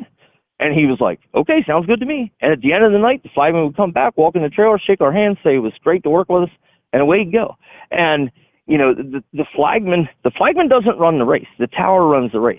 Mm-hmm. So, it's not the flagman's fault. And it's very clear that the tower runs the race. Like, it's not something that's even questionable. It's just, the tower runs the race. So I don't know who in the tower's fault it was, but it's the tower's responsibility. It's definitely not the flagman. Well, and it's pretty funny, throughout history. The flagman I worked a lot with was Wes Goodwin. He was the hay guy from the Chili Bowl down there, the tracks I was with. And it is funny how the flagman, just in a general sense, not just this one, always gets blamed. Like, if he black flags a guy, you got the fans or the driver come to yell at him, and it's like, it's the fucking guy in the tower. He's like having to push him off. I didn't make the call, I mean, right. Yep. And it's funny now, and even this degree, you got reputable people trying to say flagman. It's like, come on. We know, we behind the scenes, behind the curtains, know for a fact the flagman didn't make the mistake there. Right. No. And I saw somebody, again, I don't look at social media. I just don't have time. But I saw somebody on a comment somewhere say, well, they need to put up a scoreboard. Well, it don't matter if they have a scoreboard or not. We all got race monitor. What are you talking about? If you rely on the scoreboard, you're making a mistake. You to me, how I would do it, if it was my deal, that scorer would be on the radio saying 5 to go to the 26. Right. 1 to go to the 26, because he's the one looking at the monitor. We had the same work area rule as basically a high limit, to a point. Like, you got 2 minutes up till halfway. The yellow flag, we'd race and the yellow flag would come out. And the very first question I would say to the scorer, if they're sitting next to me, how many laps we got? Yeah. Oh, okay, well, we're 17 in. Okay, we're past halfway. Like, it wasn't my job. It didn't matter how many laps we're in. That's not my job. My right. job is to monitor the race and run the race. Even under yellow, the yellow would come out with the All-Stars, and we'd tell everybody to get single file. And at that point, I'd turn the radio over to the scorer, and the scorer, whether it be Ross, or Brad, either one of them, they would get on there and they'd say, okay, running order is good, stay where you are. Or they would go back and say, okay, listen, 26, 13, 14, 20, whatever, and they get them in line. Like, it's just delegating. And if you're a micromanager, if you're a guy that has a superiority complex and you got to run the entire program, you're going to have problems. And that's my opinion. You think that's happening? You think that Hess maybe trying to just do too much? It sounds like you were making that reference in what you just said. Okay, my opinion, yes. In my opinion, yes. I've seen it. I've heard it. That's what I feel. Yeah. You have a fantastic scorer with Anthony Carini. He is probably one of the best scorers I've ever seen, ever worked Former with. Outlaw scorer, right? Yeah, exactly. He has the ability to be a tremendous benefit to you as a race director, and you're not utilizing his skills. And to me, yes, like, give up a little bit of control, let somebody else help you, not do it for you, not do it in a way that you're offended because this guy's doing a job. Like, delegate it. The point is to work as a team. And why do you have 10 employees if you're not going to work as a team? Like, if you have the mindset, oh, I'll do it all myself, then do it all yourself. Like, see how that works out for you. It's you work as a team. Somebody literally commented and said, I think you just described Mike Hess when you were describing this superiority complex. If you like I said, if you have a team, you work as a team. My opinion, race director or tech director. Okay, you're the series director. You're the race director. Okay, you're directing the series. You're directing the race. You have a tech director.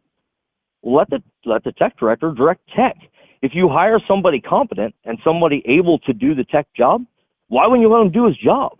Like, why does everything have to come through you? Why whenever you find something that's not right, not as the rule book is stated, black and white, why does the tech director have to go to the series director and say, hey, yeah, well, I found this, and then wait for them to tell you how to do it, how to react? You're the tech director, so your job is to direct tech, right? Yeah. Okay, like, it's that simple. And if you can't direct tech, then find somebody who can. It's just, I don't know. There needs to be improvements. If you're going to elevate the sport, elevate it in all aspects. And again, it sounds like I'm busting on high limit. I'm not. I feel like that's my experience. That's like, I see how things can improve, but why things don't get changed is beyond me. I mean, and I heard so many excuses over this too. It does seem like media outlets are kind of soft on it. But their excuses is, in football every week there's a bad call on a play, or in basketball there's a bad foul call or something, and mistakes in officiating are just a part of any sport, and we should get over it. Okay. Okay. I follow you with that. That's I mean, when I hear that, it's hard to say no because it's true, but there's a lot of football games. There's a lot of basketball games. We're just talking there's a lot of races, and I don't want to say it's harder to officiate a race than a football game or a basketball game with 10 people, or I think it's easier. Right. I think it's way easier. Right. And, this stuff's very simplistic. As a race director, you make a few split-second decisions that you can't go back on. Okay, you got a heat race that's rolling around, and it don't fire off the way that it's supposed to, and you call the guy for jumping. Okay, so that guy's pissed. His crew's pissed. You go back and look at it, and you're like, oh shit, yeah, I screwed that call up. Okay, that's a striking balls call. That's a split-second decision. You can't go back on. It's just, that's human error. It's going to happen. Again, with the All-Stars, we had Tyler McKim in the production truck at Flow. Every single jump start I called, within 3 minutes, he had the clip to me on my phone. And I would actually review it after the heat race before the next one, just to make sure that I called it right. And if I didn't, well, then I had to put the big boy pants on and go down and apologize. Like, I just screwed somebody's entire night on my judgment call. Okay, that's stick and ball stuff. That's strikes and balls and whatever else. Fouls or whatever. Yeah, exactly. That's a decision you have to make right now. And enforcing rules, running events is not stick and ball. Yeah, this is protocol. That's right. The procedure. That's what you do. And it's not. We don't have these topics with the World of Outlaws. We don't most of the time. Here's the thing. As a series director, or I guess as a race director, in my opinion, if nobody knows your name, you're doing a great job. That's right. How I look at it. I don't know the guy's name as the race director for the Outlaws. I don't know either. His name. And why? Because he's not making himself known. He's just doing his job. Right. I mean, he misses I was watching the other night wherever they were, and the start of the B main, I felt like he missed a jump start call. Yeah, okay. They miss those a lot, especially if it's a platinum team. I've seen freaking guys who are platinum teams jump rows in the back of a heat. It's unbelievable. But continue. I'm sorry. Yeah, but I mean, but you don't have other issues. The issues that I see happening with high limit and again, not a bust on them, just my observation, take it for what it's worth, the issues that I see are all easily remedied.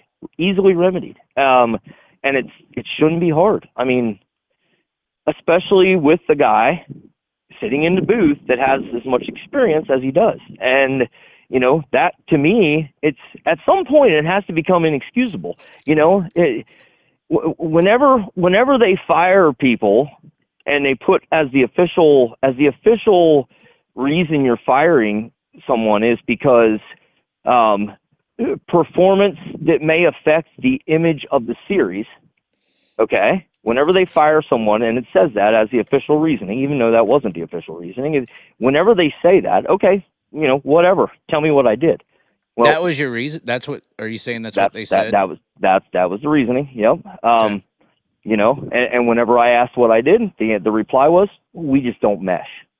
Okay, well, I didn't know that was a reason to be fired, but hey, whatever, you know. And another thing, not to sound like the disgruntled ex-employee, because, you know, it was a year ago, so whatever, it is what it is. You know, people didn't look at it as in the whole. They didn't look at the whole story, because what they need to remember is I was a salaried employee, tech director. My wife worked for the series as a salaried employee, as an administrative assistant. My son worked for the series on a per race contract. 3 of the 4 of us that lived in that command center and traveled all over the country were all employed by the same place. And when they fired me, they also fired my son. And 2 days later, they fired my wife. So I think what people failed to realize through the whole situation is, here I am, as a father, whatever, as the breadwinner of the family. Our whole family dynamic changed immediately with basically a stroke of a pen by a gentleman that we just didn't mesh. That seriously? Like, so yeah, was I pissed? Absolutely. Why wouldn't I be? Like, you just changed my entire life because of a shit decision because we don't mesh. Like, yeah, of course I'm disgruntled. But is that why I went on Twitter in December and started calling out some of the shit that went on? No, that's not why. It's because I wanted to make people aware of some of the shit that went on. Like, you know, we put the media in the sport puts people on. They can either put people on pedestals or they can tear them apart. Mm-hmm. That's what they can do. They have the power to do that because they reach people. People listen to them to get the latest news, the latest gossip, the latest breaking stuff, whatever the case may be. And they can either elevate people or completely knock people down. So, and for what reasons, we don't know. Potentially financial, buddy systems. Usually it's the same case. But yeah, whatever the reasoning is, who knows? But, you know, you elevate certain people and people don't live up to their expectations. And there's other people, for instance, like myself, when I came out with all that stuff, there was pretty much every outlet for racing, news outlet, except you. I did watch your show on that. Pretty much blew it off and basically, you know, labeled me as a disgruntled employee. I'm out to get somebody. I'm out to get somebody fired. Nope, that wasn't it. But here's the thing. So whenever all that stuff happened, I had 40-some owners, crew chiefs, or drivers reach out to me. Text, phone calls, private message, whatever. They all reached out to me, and they're like, so proud of you. You had the balls to say something. This stuff needs to be fixed. This stuff needs to be addressed. Okay, that's great. That makes me feel good. Okay, so I did this, and everybody's tearing me apart on the internet because I'm just some angry, disgruntled employee, and I had every right to be a disgruntled, angry employee, ex-employee, I guess. But, you know, you got race teams reaching out to you. I had a car owner call me. We were on the phone for an hour. They actually have a notebook that they write all this shit down in, that everything that goes wrong, you know? Like, people know this stuff is happening. But not one of those people, and this was the disappointing part, not one of those people come out publicly right and backed me with it. Not one of them. Like, well, they see you as the crucifixion. They don't want to be exiled. They don't want a target on their back. And that's exactly the thing, because I had a crew chief. There's a crew chief that's out there. He used to call me every week, and after I got fired, he'd call me every week, and he'd be like, "Oh, son of a bitch! They did this, they did that, they did this." And finally, one day, I'm like, "Dude, I don't want to hear it. Like, why don't you say something? You guys have the power. Like, you guys have the power. Say something." Well, they don't want to be labeled. They don't want to be. They don't want to, whenever I get told about 10 times a month, one day, Chaz, after I ain't got to worry about my money and my stature, blah, blah, blah, we're going to do a show and I'm going to tell you everything that's going on. It's the biggest cop out in the world. Right. Mm-hmm. And that's not the way it should be. That's not the way it should be. But that's the reason it is the way it is. Yeah. But that is the reason. Yep. Yeah. It's pretty messed up. And it's disappointing. And there was even some drivers. There was even a few drivers that obviously, went to the internet, on their podcasts or just in an interview or whatever, and decided that, they'd make an ass out of me, and it was just not cool. And it's like, you guys know this shit. Like, what are you doing? They're trying to click up. They're trying to advance their status in the racing world, and that's how you do it. Yeah, I guess. I guess. So here's the bottom line, and this is where I see things. Bottom line is, you got all this exposure. You have a new fan base. You have sprint car racing on TV. You got elevated purses. You got franchise systems. You got stars of the sport. You got all these traveling teams. Okay, you got all this great stuff. So you're attracting new fans. You're attracting a lot of attention, and not only from fans, but say car owners.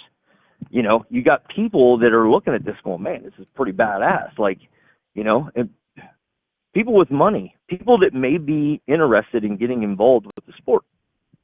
So if I'm one of them people, or if you're one of them people, and you say, "You know what? I want to own a sprint car team. I have a company. I'm 60 years old. I got plenty of retirement money. I'm going to go have some fun. Right. I'm going to buy a sprint car team." What makes you want to buy a sprint car team? Because if you watch the things as they currently are, if I'm a millionaire, whatever, and I'm interested in buying a sprint car team, and I see some of the things that go on and how they're kind of pushed to the side and forgotten about, I'm not going to go spend $1 million in this deal. Like, if I want, as a car owner, I want to know that if I buy all the best equipment, just like everybody else has, I hire a good crew chief, I hire a badass driver, that whenever I pull into that racetrack, I got just as much chance of winning as the guy leading the points or whoever. Okay? My shit's, there's no difference between my shit and your shit. I have an equal chance here. That's the way it should be. Like, the way it currently is, I don't see how that happens. I don't see how people can justify, hey, I'm getting into sprint car racing because it's badass. I'm going to spend $1 million, but they're going to let this guy slip through tech. Right. Like what's drawing? Yeah, you're drawing new fans. What's drawing new car owners? What's drawing new sponsors? Because all this stuff, negative stuff, has an effect. And I'm just not talking about a national series. I'm talking about it I don't care if it's a local racetrack. Like, if some businessman walks into a local racetrack and he wants to invest in that racetrack, and that night the winner doesn't make weight and they let him go and there's this big controversy, why in the hell would you want to invest in that racetrack? Right. Like, it just doesn't make sense. And that's the stuff, whenever you talk about elevating the sport, that you need to elevate it on a whole, and that's all part of it. Like, if you're going to take the responsibility on and use the word elevate, we're going to elevate the sport, we're going to change the sport, well, then do it. Like, you put that responsibility on yourself, now it's your responsibility to do it in all aspects. Yeah. Right. To do it. And that's where, again, I'm not involved in sprint car racing. I've pretty much been blackballed. Like, all that shit in December, I had racetracks, officials, touring series officials, like, people used to text me all the time. shit, they all went silent. And I think that's because they don't want to be associated with the guy that is telling the truth. And I swear to God on a stack of Bibles. Welcome to the party. Yeah. I swear to God on a stack of Bibles, there's nothing I'm saying that's false. Like, absolutely nothing. And there's more than that. And I haven't, like, I haven't said everything that even goes on. And it's really discouraging because, you know, and my wife all the time, she's like, Kevin, why? Well, why are you going on the Chaz show? Well, why? And I'm like, because this is all I've ever done all my life. Like, every job I've ever had in my life has revolved around racing. Like, and if it didn't fit into my racing schedule, I didn't work there. Like, it's just what I've done for 52 damn years. Like, and I want to see the sport grow. I don't, like I said, I don't have anything against High Limit. I love what they're trying to do. I don't have nothing against the World of Outlaws. Like, they are the gold standard. So, but there's room for two, but you got to do it right. No matter which side you're on, you know, you got to do it right. And that's where people are falling a little short, and that's really disappointing. And that's why I'm on here. That's why I tweeted what I did. Like, people got to grow balls and speak up for themselves, and that's just how it is. And if you're going to get called on a jump start because you come out and you question a call that deserves to be questioned, well, that's not on you. That's on the guy that is doing the calling. You know what I mean? Yeah, well, and if people are going to say they're passionate about the sport, what you're describing right now should be the number one thing to do with that passion, because these are the things that are ultimately going to make it elevate or degrade. You know, the things that are happening recently are degrading for High Limit in particular. I think that if I was to judge it all, I think High Limit has really good ideas and World of Outlaws has really good execution.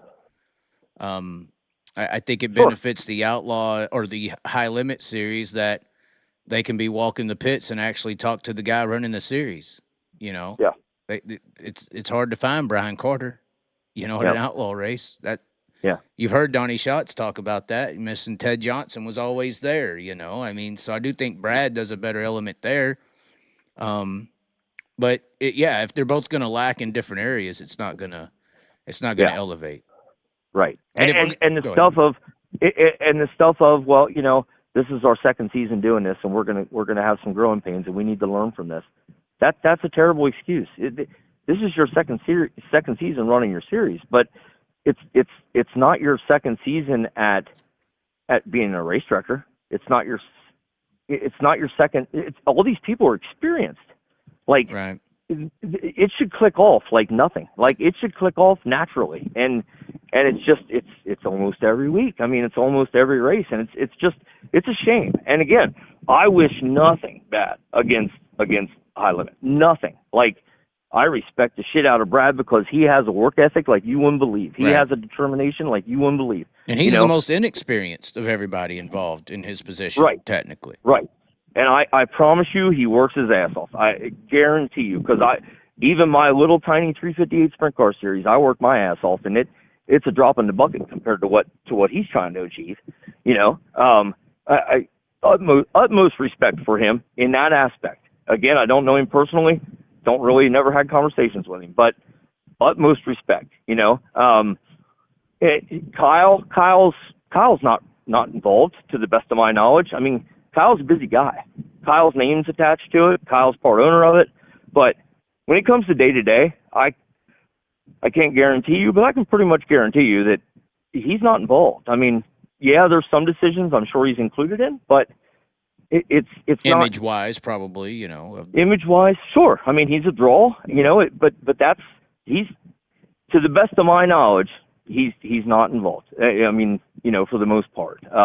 Maybe financially, maybe with a couple decisions, there's some involvement. What things look like, etc.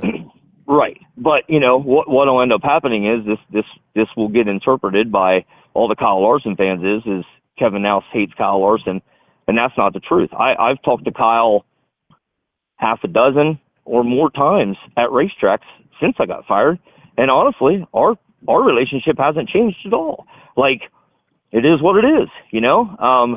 So I have no ill will towards the organization of High Limit. I do have ill will towards Mike Hess. I hate him more than anything in this world. But that's because of the situation he put me in. but again, I have no ill will towards high limit. Well, and you're saying your ill will's based on truths, not lies. Exactly. Which is what it was trying to be skewed and viewed and projected as. You were just mad and making shit up. Right. And like I said, it's nothing is made up. Nothing is not the truth. Nothing is, it's just there's a better way to do it. And hopefully they figure it out sooner than later. Because they can't continue to go down the road of almost every event. There's something going on, and you got to be better than that. So if you're going to elevate something, you need to elevate your presentation, and you need to elevate yourself from within before you can elevate the sport. Well, they both have strengths and weaknesses. What do you think they are? Both sides, High Limit, World of Outlaws, because there are strengths. Well, so the Outlaws are obviously very established, so they're the gold standard. So I know that even when I worked for High Limit, people will get on the internet and bash about the size of the crowd, or people, that type of stuff. That's stupid. Like, seriously, the Outlaws are established. People know what they're getting when the World of Outlaws come to town. Like, they pack the places. They have established racetracks. They've been going these places for a very long time. Like, it's the World of Outlaws. And so that's, they do that great. I think the Outlaws run a fantastic program. I think Johnny does a great job. He's the voice of the Outlaws. It's the only guy I can ever remember announcing for the Outlaws. I think they do a good job all around, in all honesty. I mean, Carlton's extremely experienced. I think he does a good job. Again, I don't even know the race director's name, so that's a good thing. I don't see any flaws in them, honestly. I mean, Carter could be at the track a little more, but he's there once or twice a year, 3 times maybe. Knoxville, Volusia, Charlotte. But okay, so versus Brad there every week, So, but Carter probably feels like he doesn't need to be at the track. I mean, when you hire people to do a job, that's a good point. You let them do their job. So if he feels a need to be at every race, then he's there trying to get people to do their jobs or getting people to do their jobs better. So the fact that he's not there, who really cares? I mean, it doesn't. That's a good point. That to me doesn't matter. You see probably that as a good sign. He doesn't want to micromanage and have a sense of superiority in a way. Right, because he has people in place that do their jobs. So I think that's fine that he's not there. Whatever. So their strengths are they have the reputation, they have the longevity, stability, procedure, protocol, all of it. Everything. Yeah, everything. I think they do a phenomenal job. And I don't know. I don't see strengths many of High weaknesses Limit. there. Strengths of High Limit are, in my opinion, their ability to, or their vision. I think their vision is a strength. I know that whenever I was hired, the vision was kind of explained to me. Some of the plans were explained to me, and it got me excited. Even as a race fan, I would have been excited. I don't feel like, and again, my opinion, I don't feel like they're here to take over the world like everybody thinks. I don't feel like they're the Darth Vader and the bad guys. I don't feel that way. I just feel like they are doing things a little differently, and people don't like change. So they have a lot of strengths. They have a lot of strengths, but they also optimism. have their optimism is a strength. Right. And to watch them grow, if you go back and watch the very first High Limit race, official High Limit race, season-long High Limit race from East Bay, if you go back and watch that and you watch how patchy everything is, and you could just feel it didn't flow good. It just didn't. It didn't.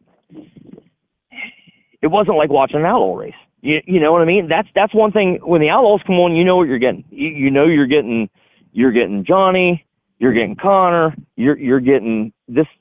It's very smooth. It's not as smooth as those Tony Laporta segues, man. Those things, man. I almost got to go and get some, Andy's frozen custard and savor the moment. I mean, come There you on. go. I mean, Yeah. or Chaz's hot custard, as we said on the show last night. But I mean, those Tony Laporta intros and exits, it's so good. Are they not? I mean, that's just next level. I like Tony a lot. Didn't know Tony before I worked for the series. First time I ever met Tony, we were both picking up trash at East Bay Raceway Park and trying to get the facility ready for our event. Like, Tony's a worker. I think Tony learned from his mistakes when he was younger. USAC, I think, and he's very open about that. Like, we had discussions about that. And he got trashed so badly, man. It was bad. I defended him back then, but it was I don't even remember that. I USAC don't even people remember are that. weird anyway. All they eat's corn, but regardless. But I think Tony does a phenomenal job. I think Chase does a phenomenal job. I like Chase. It's different. It's not, you're not listening to Johnny Gibson. You're listening to Chase Rodman. But right. from again, go back and watch the first race and compare it to what you're watching now. And it's starting. It flows. It flows together. The thing that, in my opinion, the thing that kills them is the downtime. I mean, you gotta find shit to do whenever you're not gonna have race cars on the track for a half an hour. Right. But they work well together. And I've seen both of their work ethics, and they work hard. B-Walk, utmost respect for B-Walk. B-Walk works his ass off. Yeah, I mean, big time. He's digging on stats. He's constantly working. And I never really had much association with B-Walk ever until I went to work with Heinemann, right? Never Chase or never Tony. Kendra, she runs around like a maniac trying to make sure things are right. I mean, the whole group is solid. Whenever Brad says we have a great team, I feel that he is absolutely correct, minus one person. And that's my opinion. They have a great team and they have a great vision. And they're going to be just fine, but they got to fix their shit. Right. Well, at least they got that chip on their shoulder to beat. I feel like they have a chip on their shoulder to beat the Outlaws, where the Outlaws ain't really, doing too much to keep High Limit off of them in a way. Yeah. I think they need to be worried about the franchise system. I think they do need to be worried about that. But yeah, one weakness I feel they both have. And it's just it's a product of racing. It's a product of how personalities are with racing. Is they get rid of your ego. Like, there's room for both of you if you both can act like adults. It's the only reason High Limit's here. It's the only reason. If the Outlaws would have let that ego go and said, "All right, our full time," because I really think Flo just wanted a Flo Racing Night in America like they got in the late model world. It's all Flo kind of wanted, but they wanted those drivers too. If the Outlaws would have just backed off and said, "All right, if our guys want to run y'all stuff midweek in between our races, that's fine, cool." I don't think we have a High Limit full time series right now. I just don't, and that's an ego thing. Yeah, and that's what our sport is driven by. So, at some point, somebody again needs to put on their big boy pants and have a conversation and say, "Listen, we're not going anywhere, and neither are you. We're not here to take over. We're not here to run you out of the sport. But we both can benefit if we work together." You know what I mean? Like, you both can benefit. You don't have to be. You're the only two national sprint car, true national sprint car series in the United States. There's, from them traveling all over the United States, obviously there's plenty of race cars to come support them. There's plenty of fans to come support them. So why not have a conversation and say, "Listen, let's bury whatever the hatchets are. Let's bury them right now. And let's sit down in a room and let's have a conversation. You don't like the way I do things. I don't like the way you do things, but we don't have to. Like, we have our thing, you have your thing, but there's things that we can work on together." Right. And the stuff of,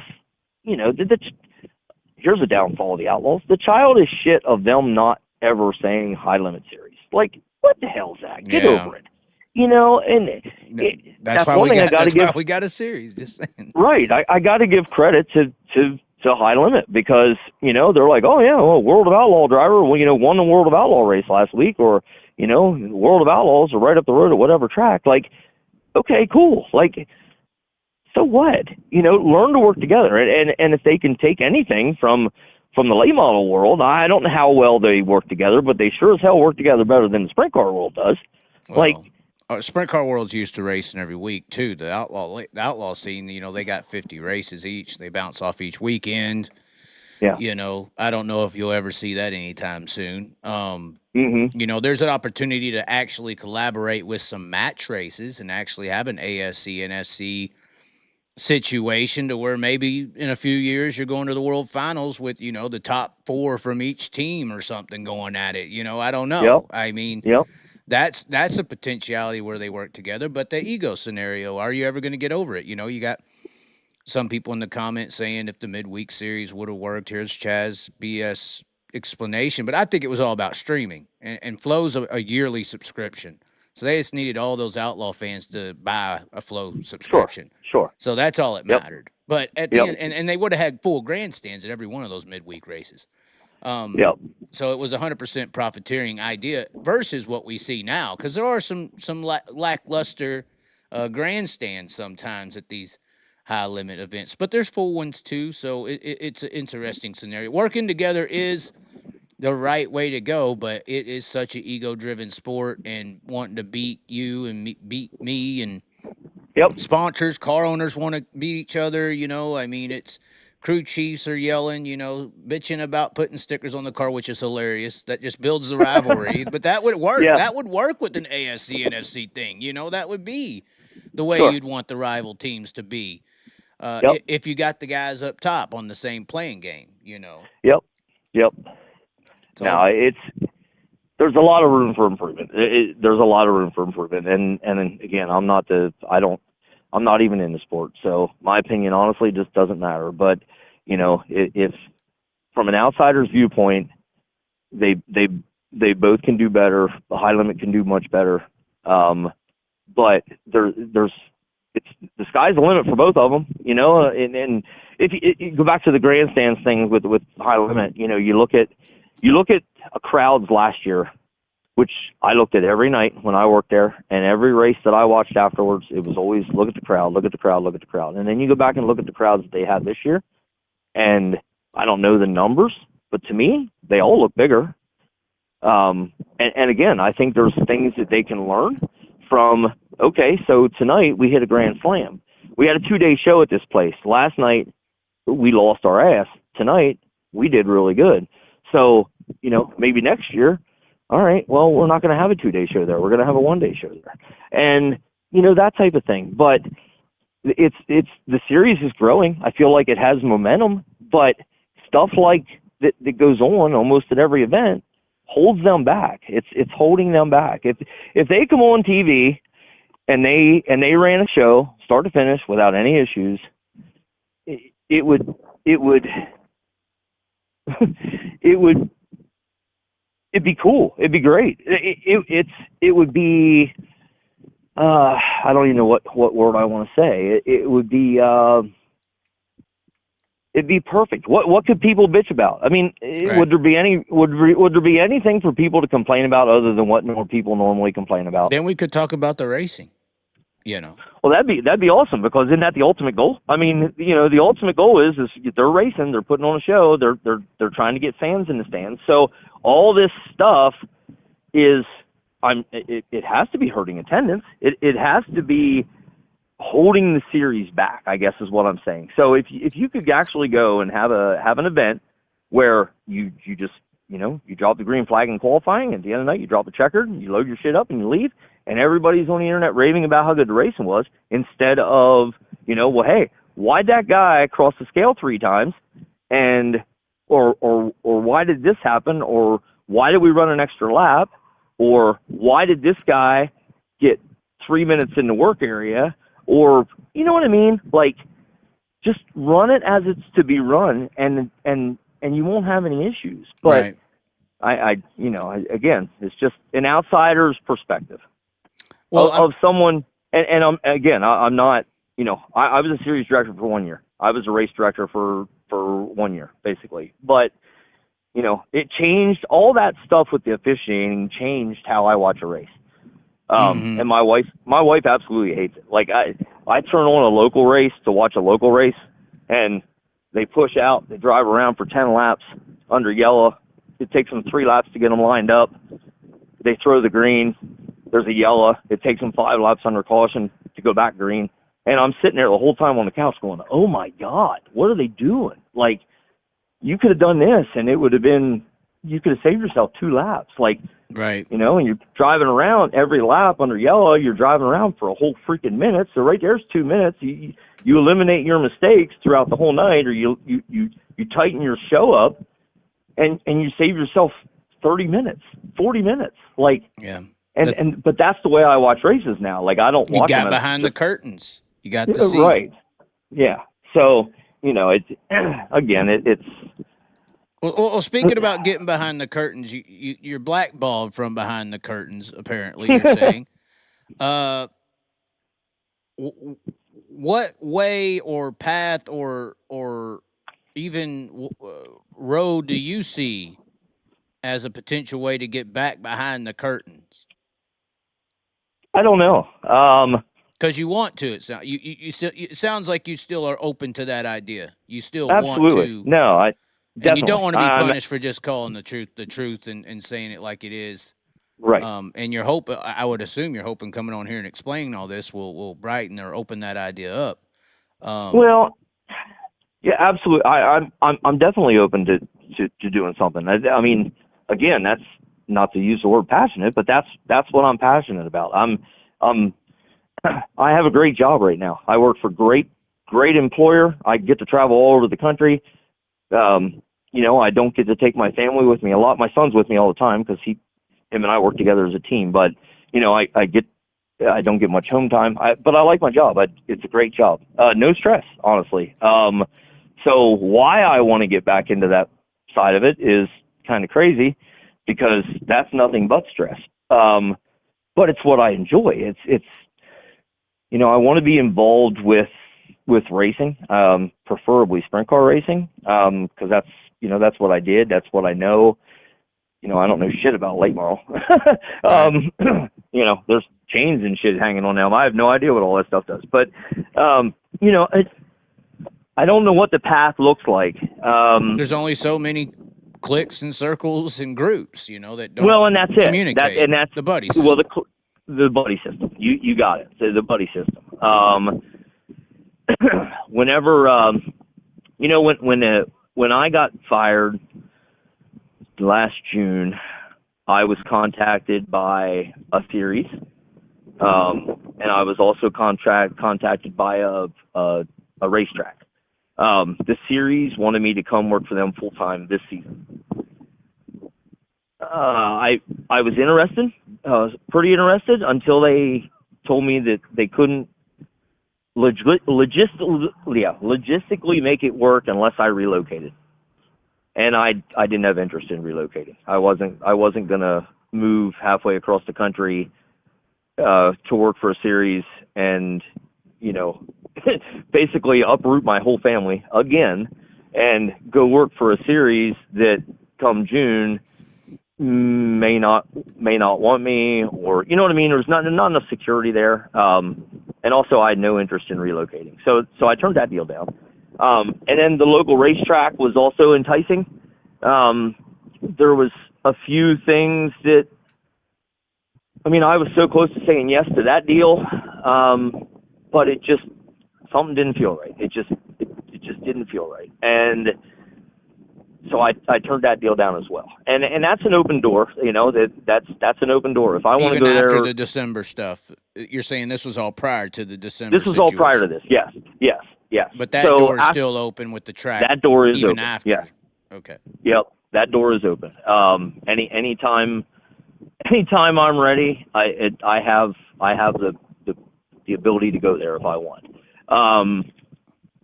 Again, it just it just doesn't feel right. I don't know what, I don't know how. I honestly, there's no path. I don't see a path. And that's another reason, like, honestly, you know. So you feel like it has to be somewhat in that national scene to come back correct? Yeah, I guess. You know, whatever I do, whatever I'm going to do, I don't want to do it on a part-time basis. I want to do it full-time. Like, if I'm going to be involved with it, I'm going to go in with both feet, both arms, everything I got, and we're going to make it better. We're going to improve their product. We're going to run their shit the way it's supposed to be run. Whatever the opportunity would be, whether it's a tech director, whether it's whatever. It's that's one thing about me, and I've always been that way. Like, when I get involved with something, I do it as hard as I can and to the best of my ability. And, you know, if there's things that are holding me back or limitations of some type, then that kind of takes some of that motivation and drive away. You know, it's almost like if you get hired as a crew chief for a race team and you go there and they don't ever listen to you and they do their own thing anyway, it kind of gets to the point where you're like, well, why the hell did you even hire me? Right. And that takes away all of my drive and motivation. So, you know, I don't know what it looks like. I don't know if there is a path. I know that there are people that reached out to me from racetracks, promoters, owners, tech guys. One of the biggest tech guys in my opinion in the country, one of the guys that I really respect reached out. And, you know, there's people that are in my corner. There's people that are standing behind me. There's people, but the people in charge, the people that make the decisions are all kind of just, you know, hey, let's stay away from this guy. Yeah. So yeah, I don't know if there is a path, to be honest with you. But the door's open. DMs are wide open for the opportunities of a correct path or an idea of a path. You want sure. back in, yeah, if you can. Right. You know, that's yep. I'm open. But the right way. The right way. Don't bring them in to cover up, you know, right. Or shiest around. And here's the biggest thing about me is, number one, I'm honest. And number two, this is a downfall, at least according to my wife. We just had this discussion today. You know, all my emotions are worn right out here on my sleeve. Like, if I'm pissed, you know I'm pissed. If I'm sad, you know I'm sad. If I'm happy, you know I'm happy. Right. And it's my filter. Well, authentic. Okay, yeah, that's what you want to call it. You know, I have a filter, and the filter's getting stronger. But, you know, when I was racing, I was 30 years old. I'd say my filter only ran at about 20%, and now my filter probably runs at about 50%. So, you know, I had a guy say to me the other day, he's like, "Hey, I like you because you say what comes to your mind." I'm like, dude, if I said 50% of the shit that comes to my mind, nobody would like me. Right. But that's how I am. So you're going to get, you know, I'm hardworking, I'm trustworthy, I believe in doing the right thing. And this sport, not to sound like a freaking politician, but this sport is bigger than anybody in it. Like, right. You got to look at the sport as a whole. And okay, you're gonna elevate the sport, you're gonna grow the sport, you're gonna improve the sport. Okay, that's a huge responsibility to put on yourself. So you got to look at things in a huge spectrum and say, how do we do that? And if you're failing at some point, any aspect of elevating the sport, then you need to resolve that issue and do whatever it takes to elevate that aspect. If you're falling short at any aspect, that's what you need to work on. And that's the only way you're going to elevate the sport. You know, I don't give a shit if you pay $100,000 to win. Here's my thing. If I'm a car owner again, and I go to Port Royal this past weekend, and I have a car in the field, and Aaron Reitzel wins the race, and again, I shouldn't even have said a name. Any car wins that race, except for mine. What confidence right now the way it goes, the way things are going, what confidence as a car owner do I have that the car that is carrying $100,000 out of there legally beat my car? Right. Like, what did we do to ensure that every possibility is all the I's are dotted, all the T's are crossed? What did we do to ensure that the guy that won the race is on the same playing field as me? You know what I mean? Right. And I'm not saying Aaron Racel. No. They're like, don't even go there. You're that's just not saying what I'm anybody. saying. Anybody. I don't give a shit who it is. Like, I don't care if Chase Dietz wins that race. If whoever it is, what as a car owner, even as a fan, what did you do to ensure that guy was as legal as the car that ran 23rd? Right. It's got to be fixed. Yeah. That needs fixed. Yeah. You know that, and you know that's my viewpoint on it. And again, if you're not willing to do that, if you have no interest in doing that, then move on and let someone do it that will do it, and do it correctly, and not have bias. You know, like, it don't matter. It don't matter. It's your responsibility as a series, no matter what series, as a local track. I don't care what it is. You have the responsibility to enforce your rule book and do things as they're to be done. And if you can't or won't, then move on, because you're not helping the sport. Right. You're not improving your product. And that's just kind of how I look at things. Yeah, it's the right way to look at it. Well, I don't want to keep you up too late. It is 12:30 over there. You've been on we for talked 3.5 hours. It's good. It's good. We stayed interested. Even Chase is in here talking and interacting with people. I'm sure a bunch of people are watching, but ain't talking as well. Anyway, is there anything else you wanted to say before we get you out of here? I No. definitely thank you for coming on the show. It's been a minute, so and I think a lot of things need to be said, and they're out there now. They're not just question marks. Everybody with the question about you has an answer. Yeah. No, I guess the last thing I'll say is, number one, I appreciate you having me on. You know, the next thing is, if you're a race team or a car owner or a mechanic or whatever, you know, it's your responsibility to speak up. You know, if you're letting shit slide and you know you're letting shit slide, it's as much on you as it is on anybody else. So, you know, like, are you going to make friends? No. But hopefully out of it, you gain a little bit of respect because you're trying to do shit the right way. Like, man, that's really as simple as it gets. Definitely. Okay. So, well, thanks for taking the time. Appreciate it. Yeah. Man. Hopefully, we'll see. I appreciate it. We'll see. Maybe Mike Hess will be fired and you'll be hired in 2 weeks. We'll see. Well, I'm pretty sure that won't happen, but yeah, no, I appreciate it. Thanks again for having me on. Well, just as believable as all the egos dying away and everything getting fixed, you know, if anything's possible. Yeah, that's what they say. All right, buddy. Well, thanks a lot once again, and I'm sure you'll get some messages on this. Hopefully, they'll be good ones. We'll see. Yeah, well, again, I'm not going to pay much attention to social media. There's people out there that absolutely hate me. So, you know, they're the ones that, the keyboard warriors, honestly, used to bother me, and I've learned to not even look, because honestly, it just don't matter. So, you know, whatever. People have their opinions. People have their way of looking at things. People read between the lines. People make up shit that you don't even say, like, whatever, dude. We just got to have unbiased media, too. And it seems like I feel very alone sometimes in being in that area. And I think that's what I have a problem with, how you got handled. It was across the board. This guy's wrong, that guy's right. It was just so biased, you know. I'm just glad we got you on here to at least add some balance to the equation. That's all. Yeah.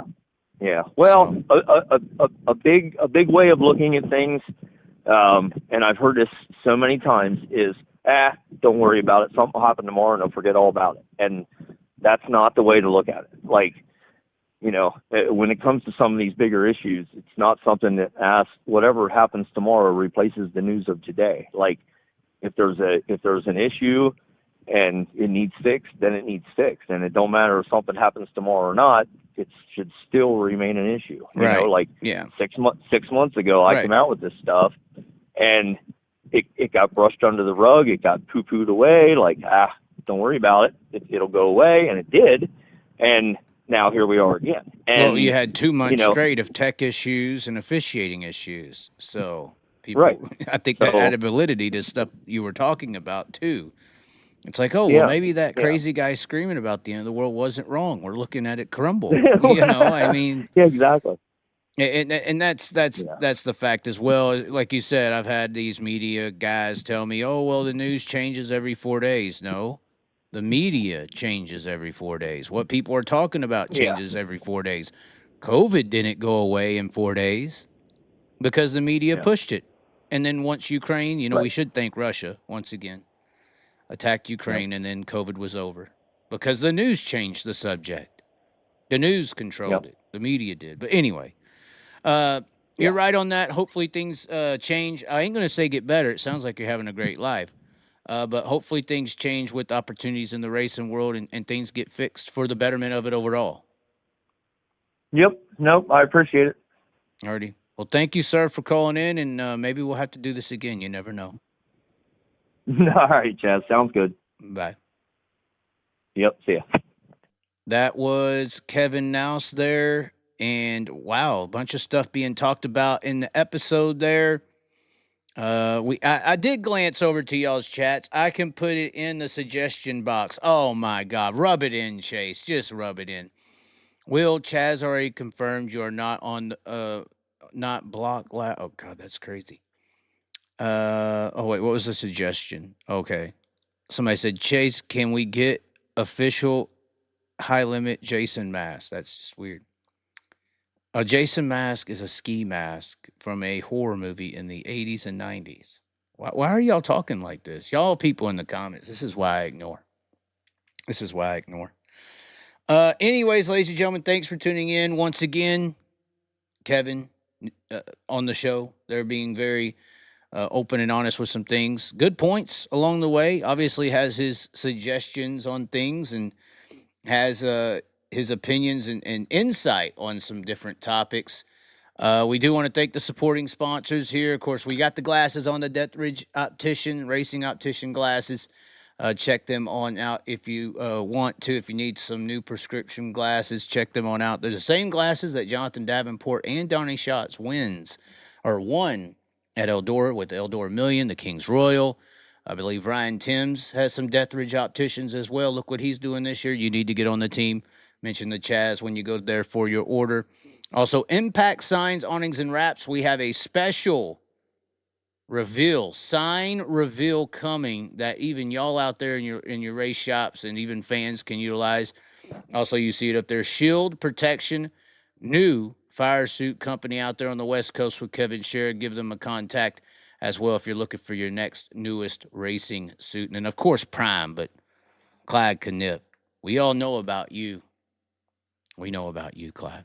Anyways, ladies and gentlemen, thanks for tuning in. As always, be sure to subscribe, and we will catch y'all next time.